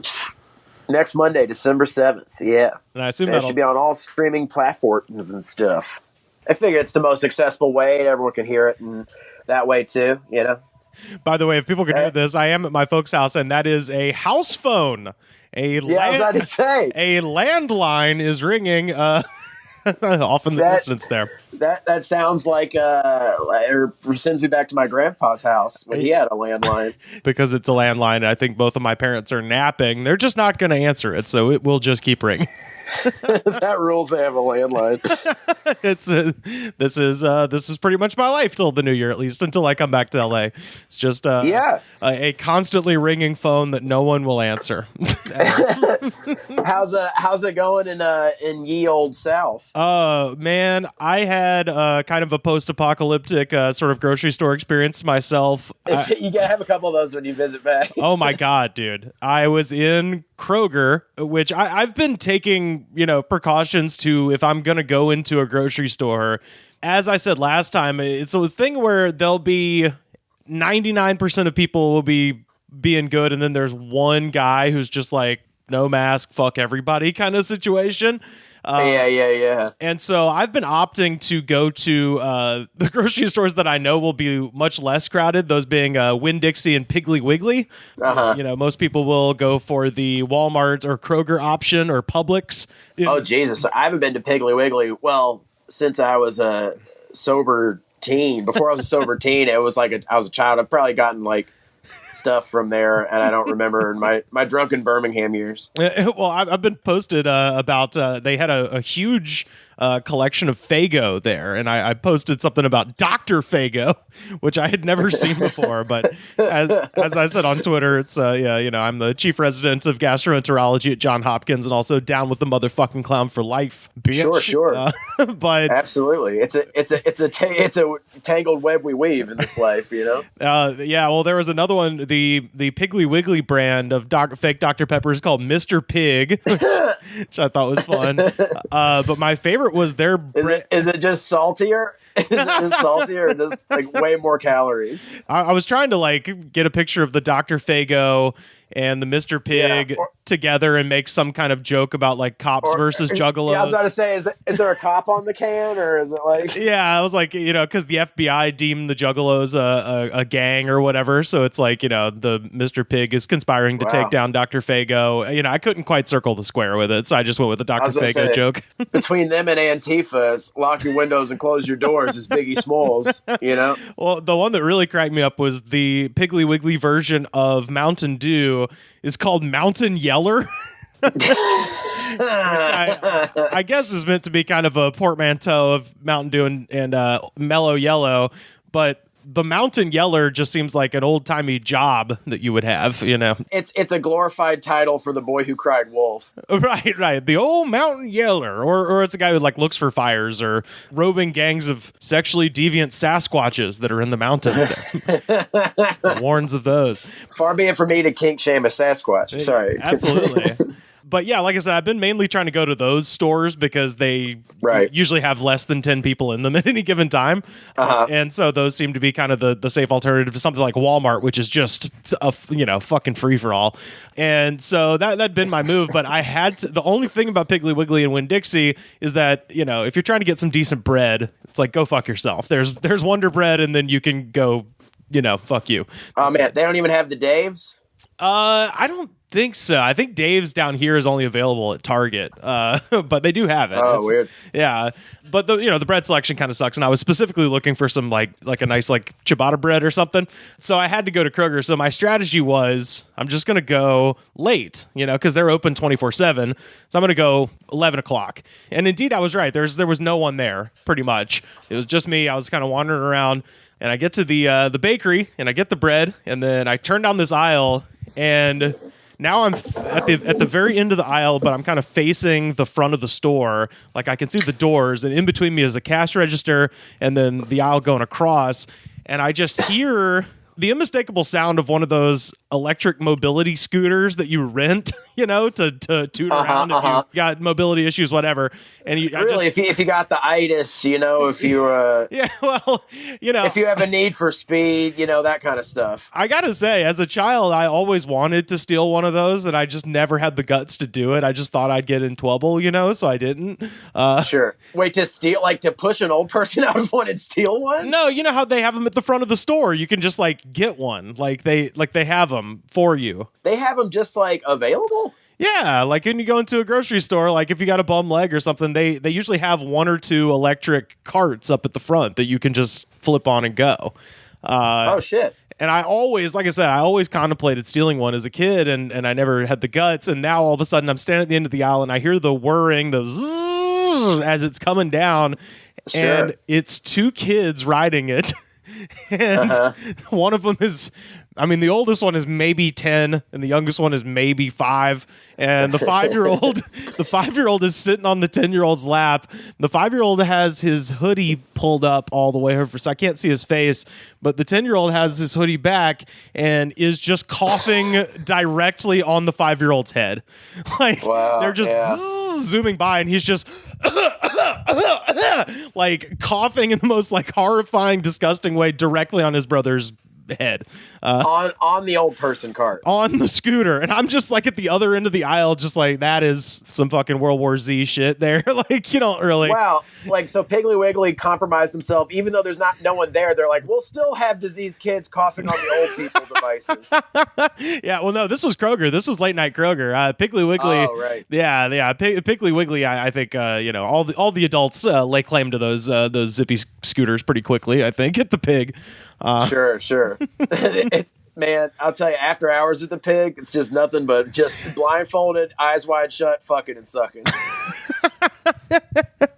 Piggly Wiggly nights. It'd be like Baywatch nights, but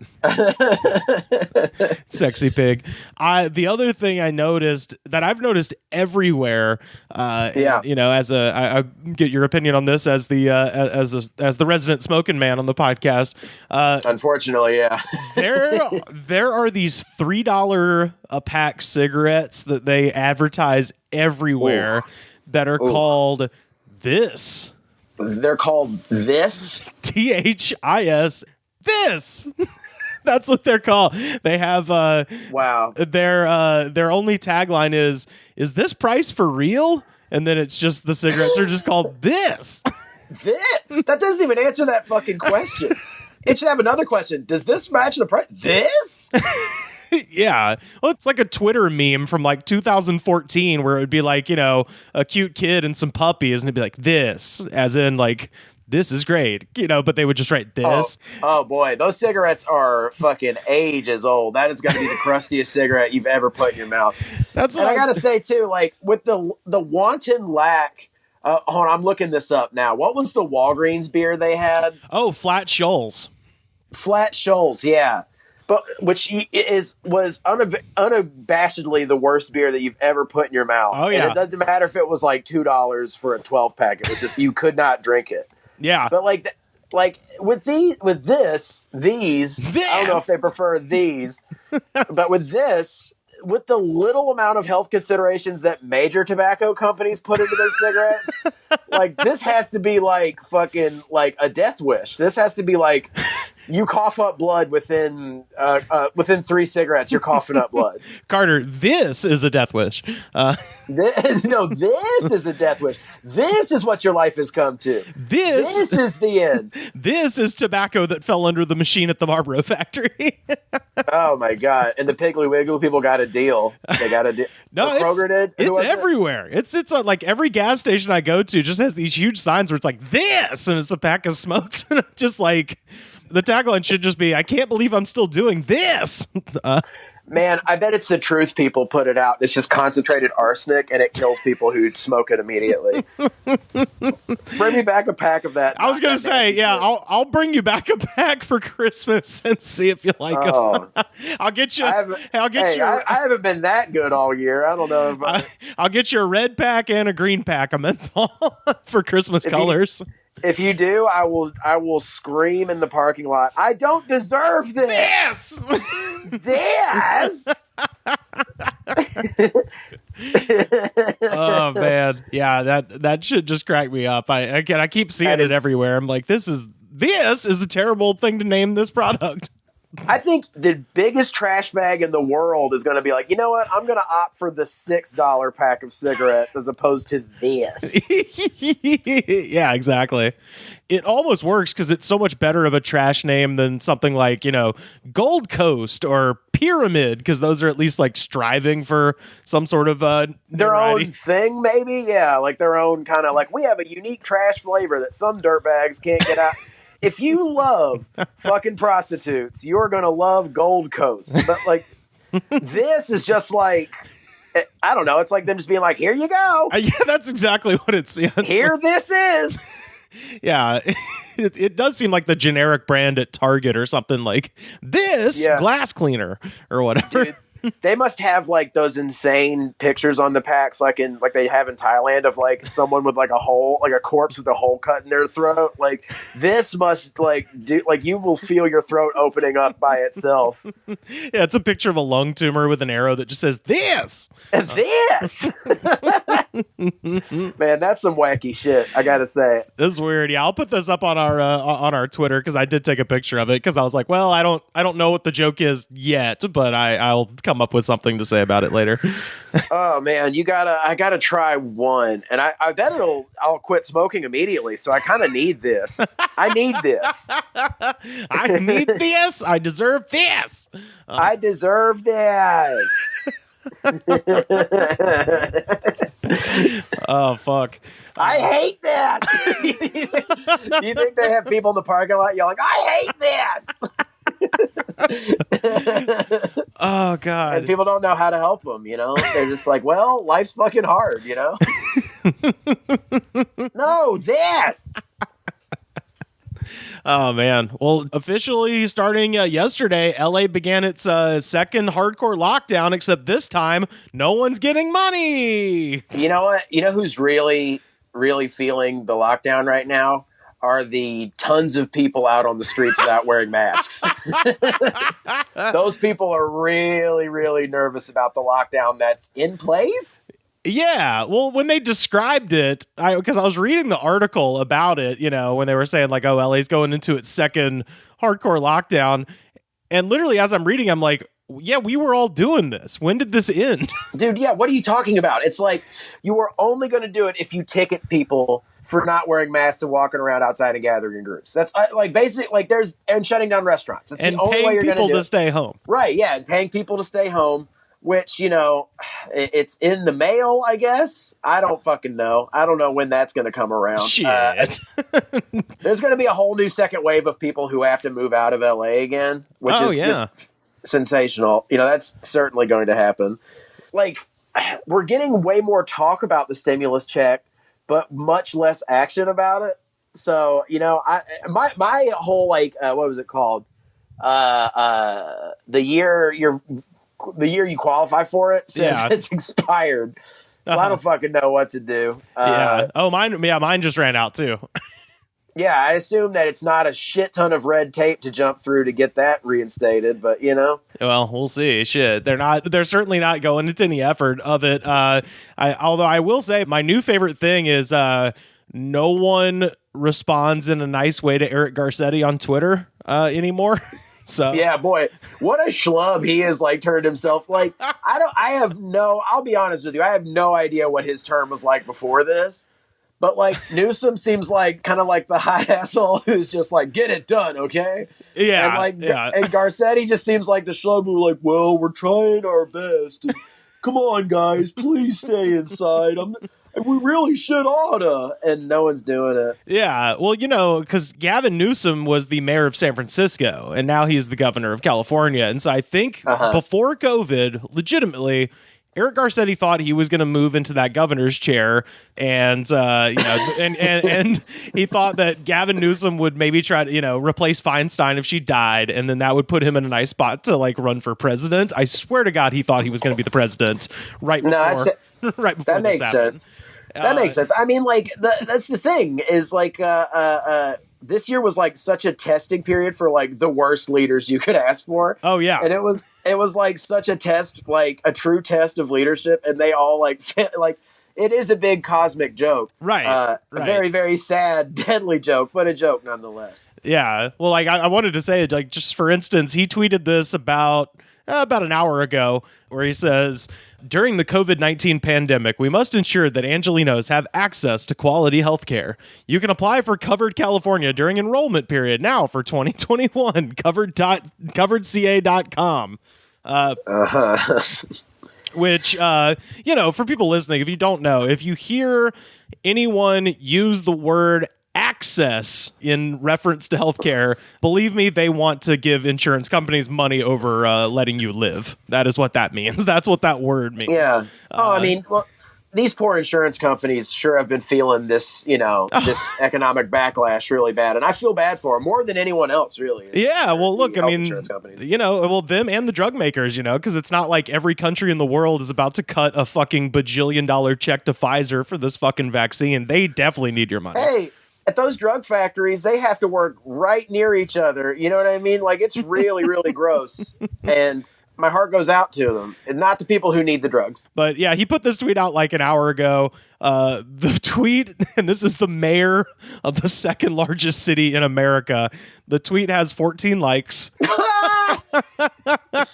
Damn, dude. Yeah, well, and then he's got a bajillion replies. That's the funny part, is he's got 14 likes and then a million people just being like, hey, Garcetti, when you get back, are you still going to be a dipshit coward who refuses to speak with people who've been protesting? And then another one, get fucked. And then go away, Eric. It's just reading his fucking replies it's the best. It really gives my soul wings to fly. Someone has to have made the meme from Billy Madison where he is like, you're giving the company to Eric. Eric is a bad man.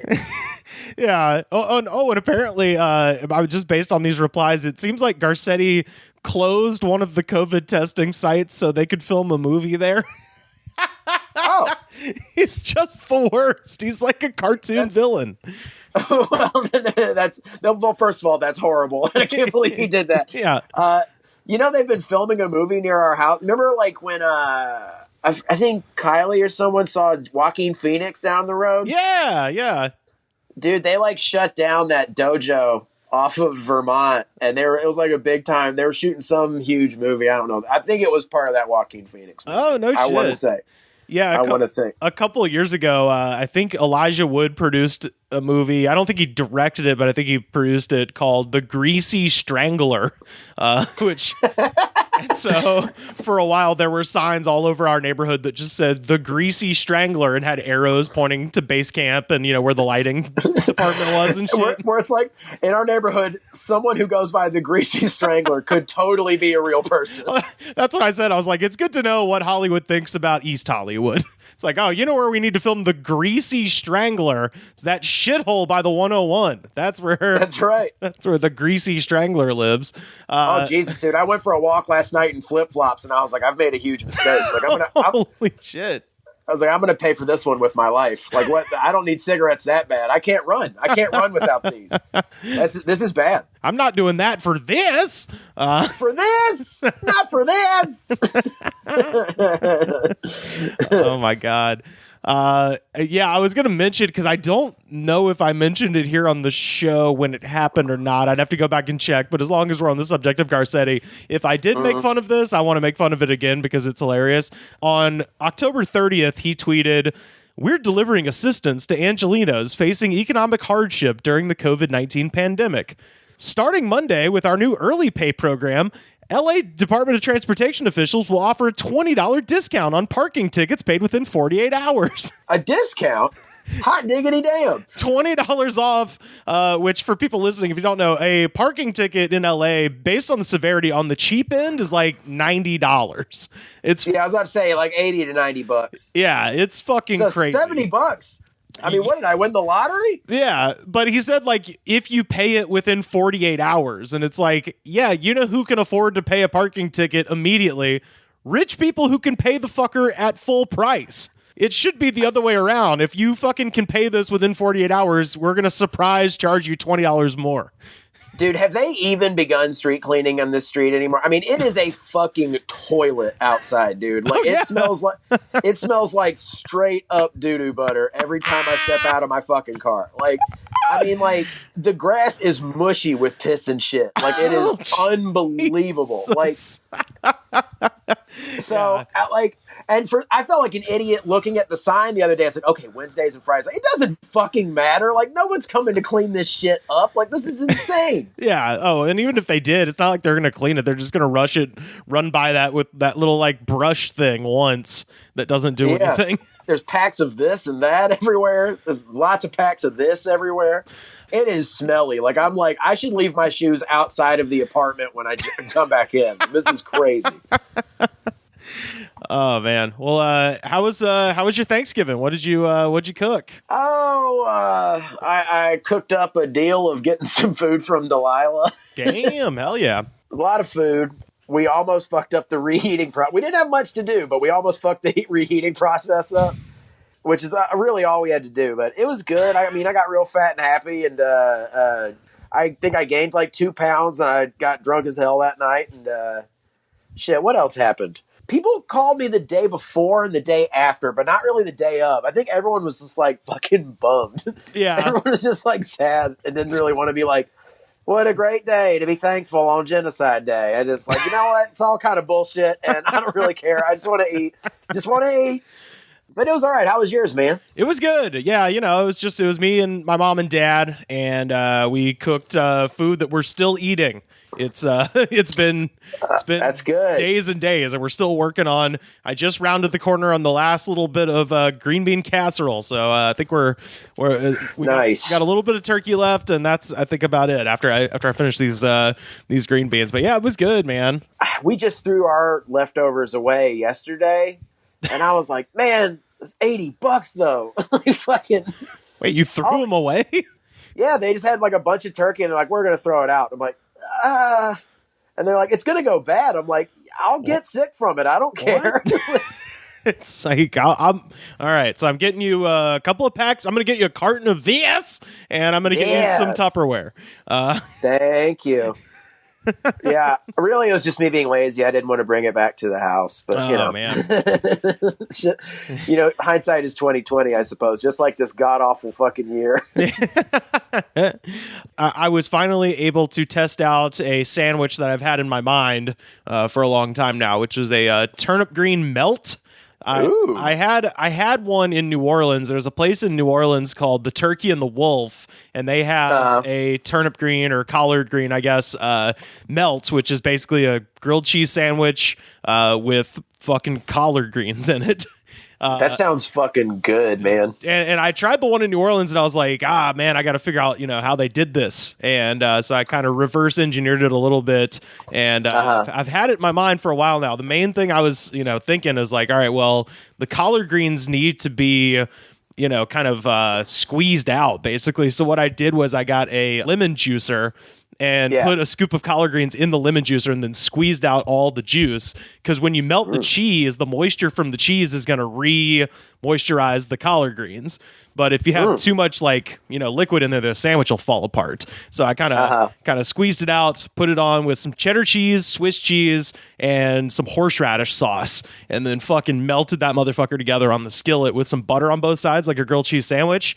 And some Texas Pete on there too, and it was fucking perfect. So, and I put some ham on there. I chopped up some of the Thanksgiving ham and spread that shit on there. So, Christ, man, that sounds good. I've been eating those. So that's what I'm gonna do when I get back to LA. I'm gonna make some turnip green melts for the boys. Hooray! Yeah, that sounds fucking great, man. Because I have been eating frozen meals from Vaughn's. I cannot. Ooh, from Vaughn's. I can't take care of myself, as it turns out. 33, can't take care of myself, but I'm looking forward to getting lung cancer from this. From this, I talked to my buddy Mark, who. He showed the disastrous Auburn, Alabama game on the side of his house. Oh, that's one man's opinion. yeah, of course. No, I will say, I think it was kind of it wasn't fun to watch after a while. Hey, well, damn. You know what? We beat the spread. It's like Rocky 1. We didn't win, but we beat the spread. That's really, someone's knees didn't get broken because of that, so that's nice. Right. But my buddy Mark also concurs with us about CPK barbecue chicken being #1 in the frozen pizza game. Dude, that shit rules. I gotta say that I like the white pizza. I like the white pizza. I don't know if that's privileged to say, but it was, I don't know. Tomato sauce gives me fucking indigestion like crazy. Okay. Yeah, he brought out some, we were all sitting out in the backyard watching the game and shit like that. And he brought out pizza, and I looked at it, and I was like, oh my God, is that CPK barbecue chicken? He was like, yeah. I was like, dude, I have probably eaten 500 of these things since March. Dude, Me and Carly got the real deal CPK like Whoa. the other day. I don't know why we are fucking standing CPK so much lately, but I wouldn't go there, but their frozen food is good. It's similar to Marie Callender's in that respect. I wouldn't go to Marie Callender's, but I'll eat the shit out of some Marie Callender's frozen food. Dude, we got a cauliflower pizza delivered from there, and it's fucking good. Ooh. I gotta say. You know, they started in Beverly Hills. I was like, I don't know what kind of weird like preservatives they've been putting in the frozen pizza that makes you like obsessed with their their chain, but it worked on me because this shit's pretty good. I gotta say. The last thing I wanted to mention, so I mentioned this on the show before, and that is that my mom is an estate sale broker, so she works at, basically if someone dies, their kids come in the house and they take all the shit that they want, and then my mom will come in and price everything out and sell the rest and take a big cut. And that's right. That's been her business for, going on, 40 years at this point. And so, and during COVID, she's spent this, the past, since the internet basically came out, accruing like an email list. So COVID actually has been pretty easy for her, where it's just a matter of emailing clients and then setting up a schedule. So only one person at a time is looking at the estate sale and shit like that. And so she's running a sale at the moment, and it's at this ridiculously bougie house that has like 3 fountains in the front of it. Shit, it's like this awful McMansion of just, this is like prime example of why you don't give rednecks money. Right. Like when you walk in, they have a quote unquote like a wine cellar that is actually just like it looks like a wine jail. Like it's like a closet that has like a wrought iron gate with grapes on it, I guess to indicate that it's for wine. But we could send our kid to college, but we want to get a jet ski. That kind of shit. But it literally looks like, some place that like, it looks like the Pirates of the Caribbean line that you stand in to get on the ride, where it's like a guy in jail, like, let me out, the sea is calling me, but upstairs they have all of these ridiculous eagle statues because they're Auburn fans, but they're like these pieces of art, I guess, that they probably legitimately paid thousands of dollars for. But it looks just ridiculous in the context of like a McMansion, where there's just these huge fucking statues of eagles everywhere. It just like doesn't. It's crazy. It literally is like these people have too much money. I definitely know people in Alabama who have so much fucking, and they have money. Yeah. And they have nice houses, and they don't, like, someone clearly set up their living room and dining room and shit. Like when they moved in, they never touch it. They just spend time in the man cave, and it's adorned with so much fucking Alabama shit. It looks like they had a kid who played for them that died. Like, it looks like a fucking shrine to a dead former Alabama player. It's crazy. God. But I wanted to share this because, and I'll put this on our Twitter so people can see it. One of the eagle statues was mounted on the wall, and the eagle is like got its wings all the way spread out and is flying like kind of, I guess, parallel to the wall, so it seems to be kind of vertical. And all of these pieces, when you buy them, I assume probably come with like a plaque like this, but it's meant if you've got this thing sitting up in a store somewhere, then you would keep this plaque on there, or in a museum or something. But these people just had the plaque that says who did the piece just hanging on the wall. Like as if in their own house, they're going to be like, I wonder what artist did this. It's like, you bought it, motherfucker. It's on the wall. You don't have to put the display name next to it. And so I just thought, wow, damn, Iron Bowl goal line stand, 1992. That's nice. I wonder who did this. Like, who gives a shit who drew it, by the way? Well, yeah, but also theoretically, if you paid as much money for it as I assume they paid for it, you'd probably know who did the piece, or it wouldn't matter to you. It's just weird that they were like, well, my upstairs office is like the Louvre. I have to remember exactly what artist and in what medium they were working, and you understand? Oh, I mean, I want to see like impressionistic art based on like Iron Bowl victories and shit. Like, just like a smattering of colors, and they're like, this evokes, it makes me feel victorious, makes me feel a little drunk. You know, I appreciate the finer things as they crack like a Bud Light Lime or something. Right. Yeah. This is the finest strawberryta. I find the use of colors intoxicating as much as I find this Michelob Ultra intoxicating, bro. But so I took a picture of it just because I was like, that's hilarious that they have the little plaque under the art, you know. But I didn't bother to read the plaque until I was telling somebody about this. I was at the game, and we're all sitting up in the backyard and shit watching the Auburn game, and there sure as shit wasn't anything else to talk about. So I was like, well, yeah. I'll tell them about this. And so I pulled up the picture on my phone, and I actually read the plaque on my phone, and I was like, this is fucking ridiculous. And so I just wanted to share it with you. So this is... So they've got the big eagle statue, and then this is the little tiny plaque that's next to it. Salmon Run by Stephen Herrero. Nature, at once beautiful and pristine, yet dangerous and uncompromising. Towering mountain. This is like a classic case of someone who needed to move out of the South. It's like, this is like some shit. Like, this guy went to art school and he had these ambitions to be a real artist, and like the only thing you can get commissioned in fucking Alabama is fucking Iron Bowl portraits. So he's just like, he's trying to like use some creative license with the description of the painting, which no one will read. There's like, dang, I remember that tackle.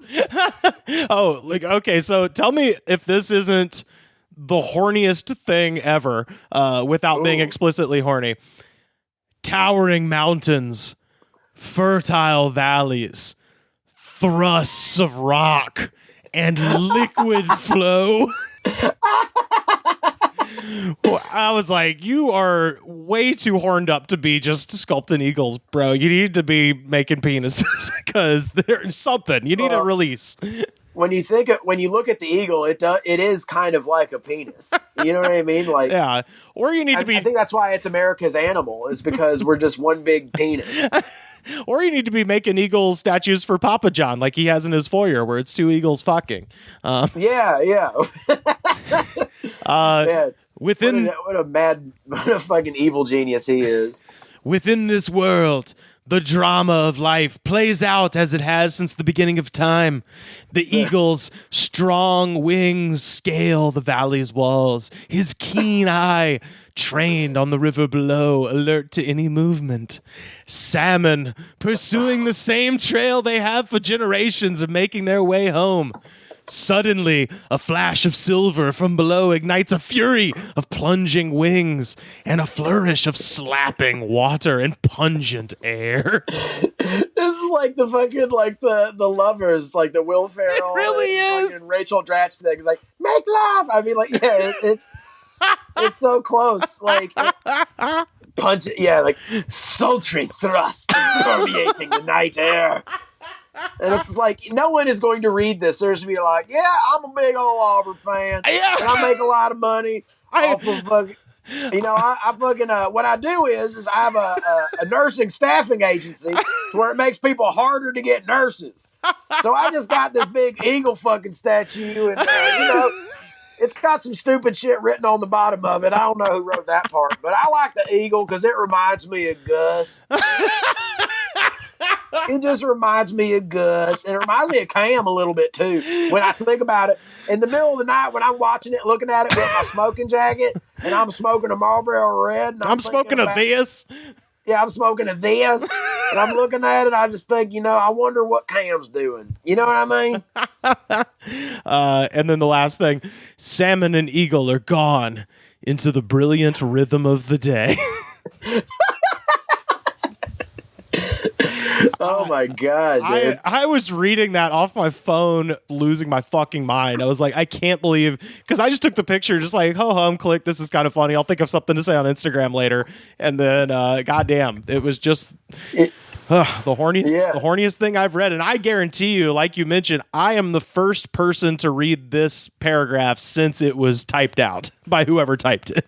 Definitely. Well, I bet he tried that out at like a open mic poetry night too. Oh my God, that same thing, and it was like kind of crickets, and then someone goes up and like recites the lyrics to to Hot in Here by Nelly, and is just like, I must move from this state of Philistines.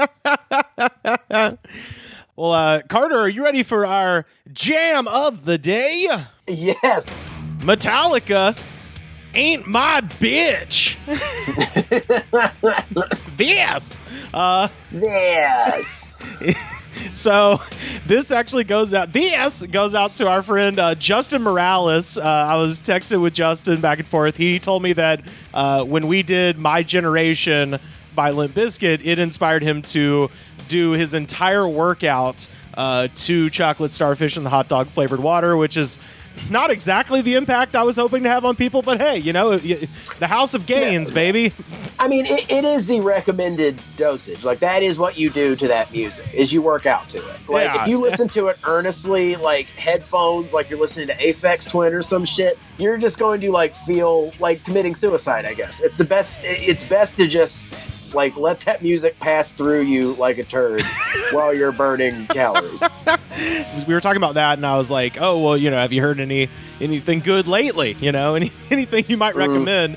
And he immediately was like, oh, yeah, there's the first track on Metallica's Load, Ain't My Bitch. And I was like, and as far as Load goes, I know Until It Sleeps and Fuel, like I know a couple of the songs off there, but I'm not really familiar with the whole record. Yeah, I really only know Fuel. I haven't listened to like the butt rock Metallica albums. I mean, like before they go full nuts, like with Saint Anger, and then it's just like it's butt rock mixed with like Ambition, which is hilarious. Yes, but like there's straight butt rock albums I haven't really given a listen to, and like listening to this one, I'm like, it's like their attempts to do like a party time rock and roll band kind of song, but it is like just more signaling of like, yeah, they lost it when they ran out of fucking Dave Mustaine songs. They fucking lost it big time.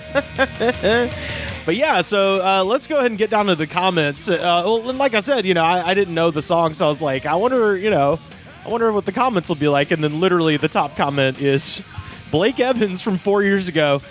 This is dedicated to the woman who wasted 3 years of my life.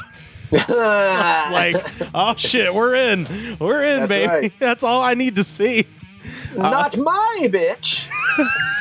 Which, by the way, in this context, he means a complaint, like as in to bitch about something. He's like, this is not my complaint. This is not my problem, is what the song is about. He's not talking about a woman.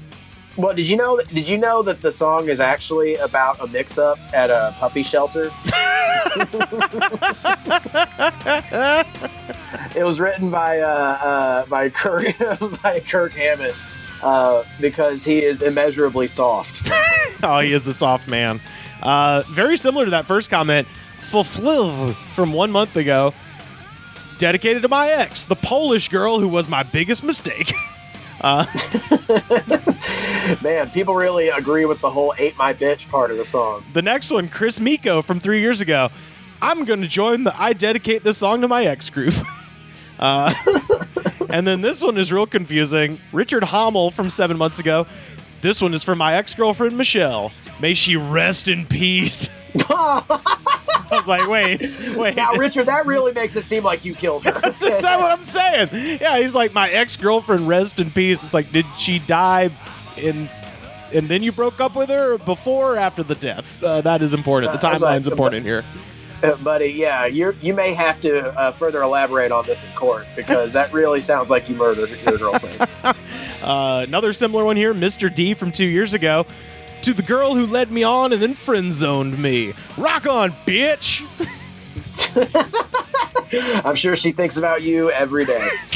That's the thing. I think we were talking about this with Sam and them, is that one of the horrors of the world is that there are so many women out there that have no idea that there's just crazy guys on YouTube just being like, the fucking bitch, and they've never talked to them.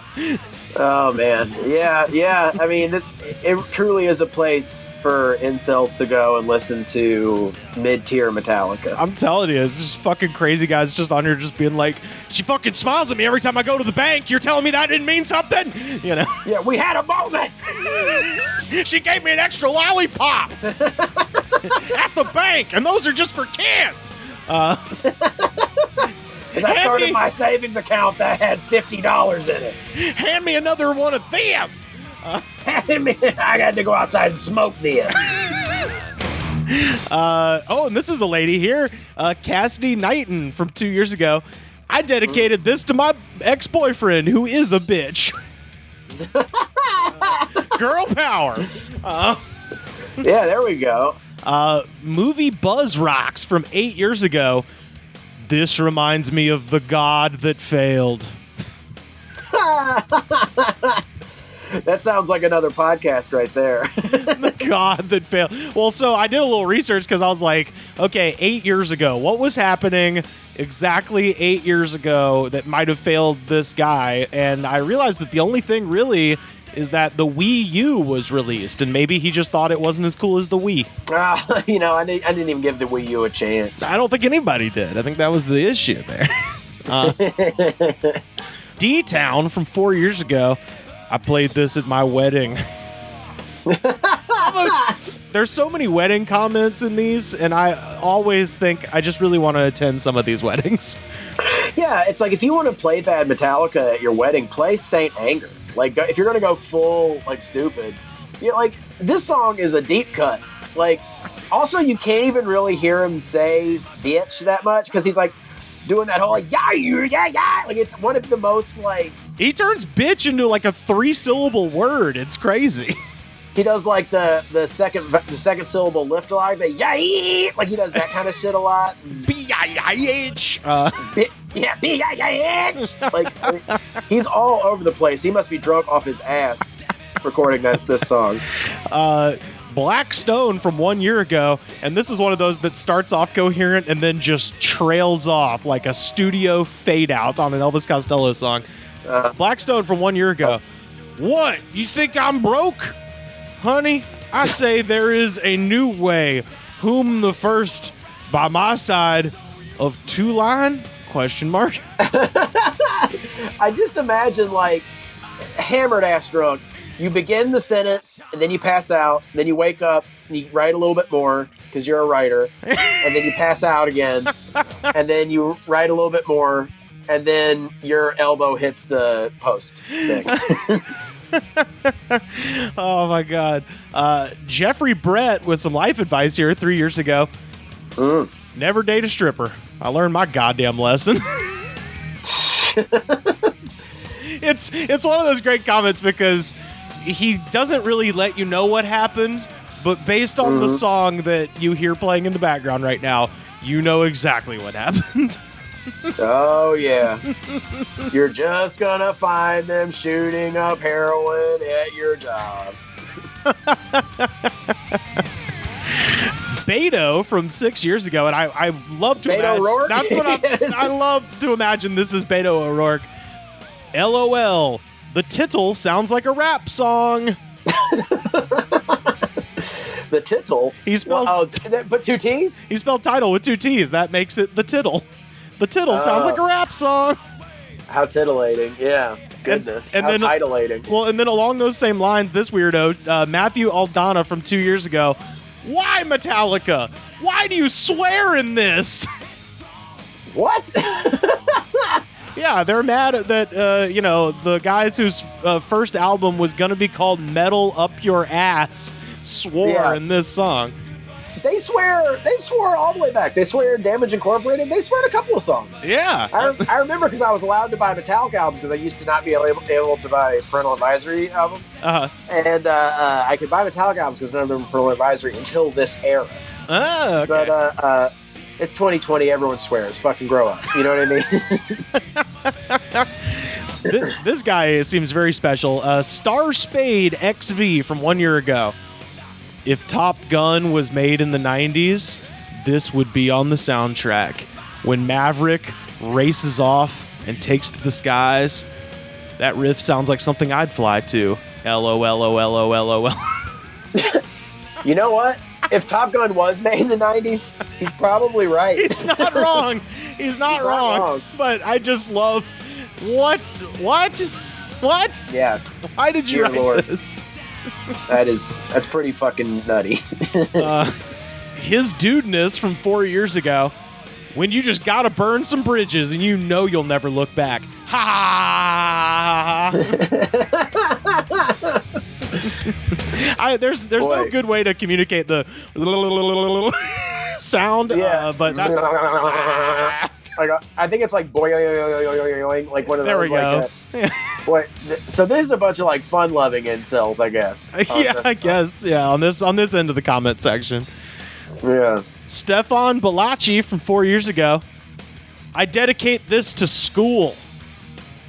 That's a thinker. I guess that's a head scratcher right there. I guess it's like, fuck you, school. You suck. You ain't my bitch, school. Iman Kassin from 10 months ago. Whenever I listen to Metallica, I get arrested by cops. Damn. Hell yeah, dude. You're just sitting in your house, minding your own business, and like a SWAT team breaks in through your windows and shit, fucking pelts you with some fucking paintballs. Michael Jaron from 4 years ago. Huge Metallica fan, especially of the older albums. Not so much newer, but this sounds awesome when you drink Patron Silver. And I am the only one who is hearing this while he is drinking. You know, I kind of like this guy. No one has ever listened to Metallica Load while drinking except for me, Michael Jaron. I kind of like this guy. He's not wrong. This seems like a really stupid song to get drunk to, and like it does kind of have stripper songs, like stripper anthem kind of vibes. Yeah, it's them trying to do like a groove metal Motley Crue kind of thing. Yeah, you know. And in 1996, when that was the most popular. Right, yeah. Well, they are very in touch with reality.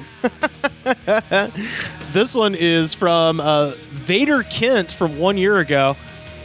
Pumped when I was living in Oregon, and I asked my uncle, can I get it? He said, hell yeah.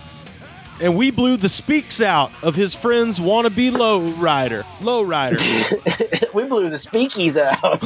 And then I think he's trying to say what a douche, but he says what a Dutch. I just love everything about that. It says the wannabe lowrider, so you're just disrespecting the man's vehicle, and then you also call him a douche after fucking up his property. This guy is cool. He's got to listen to Better Era Metallica, then he's on the right path. Crystal from 9 years ago, and boy, what a name. The name's so nice they named him twice. Yeah, really it should be amphetamine, but anyway. That's right. Thank you, God. Thank you, damn it. Thank you. I think if I go to ER again with a crazy EKG off the charts, they're going to lock me up. Headstrong. What's wrong? Can't find a job. It's so hot in Arkansas, they are melting me. See, this is a Russian bot. This is absolutely a Russian bot because he said nothing about the song. He said, yes, headstrong. I think you are. I'm so drunk.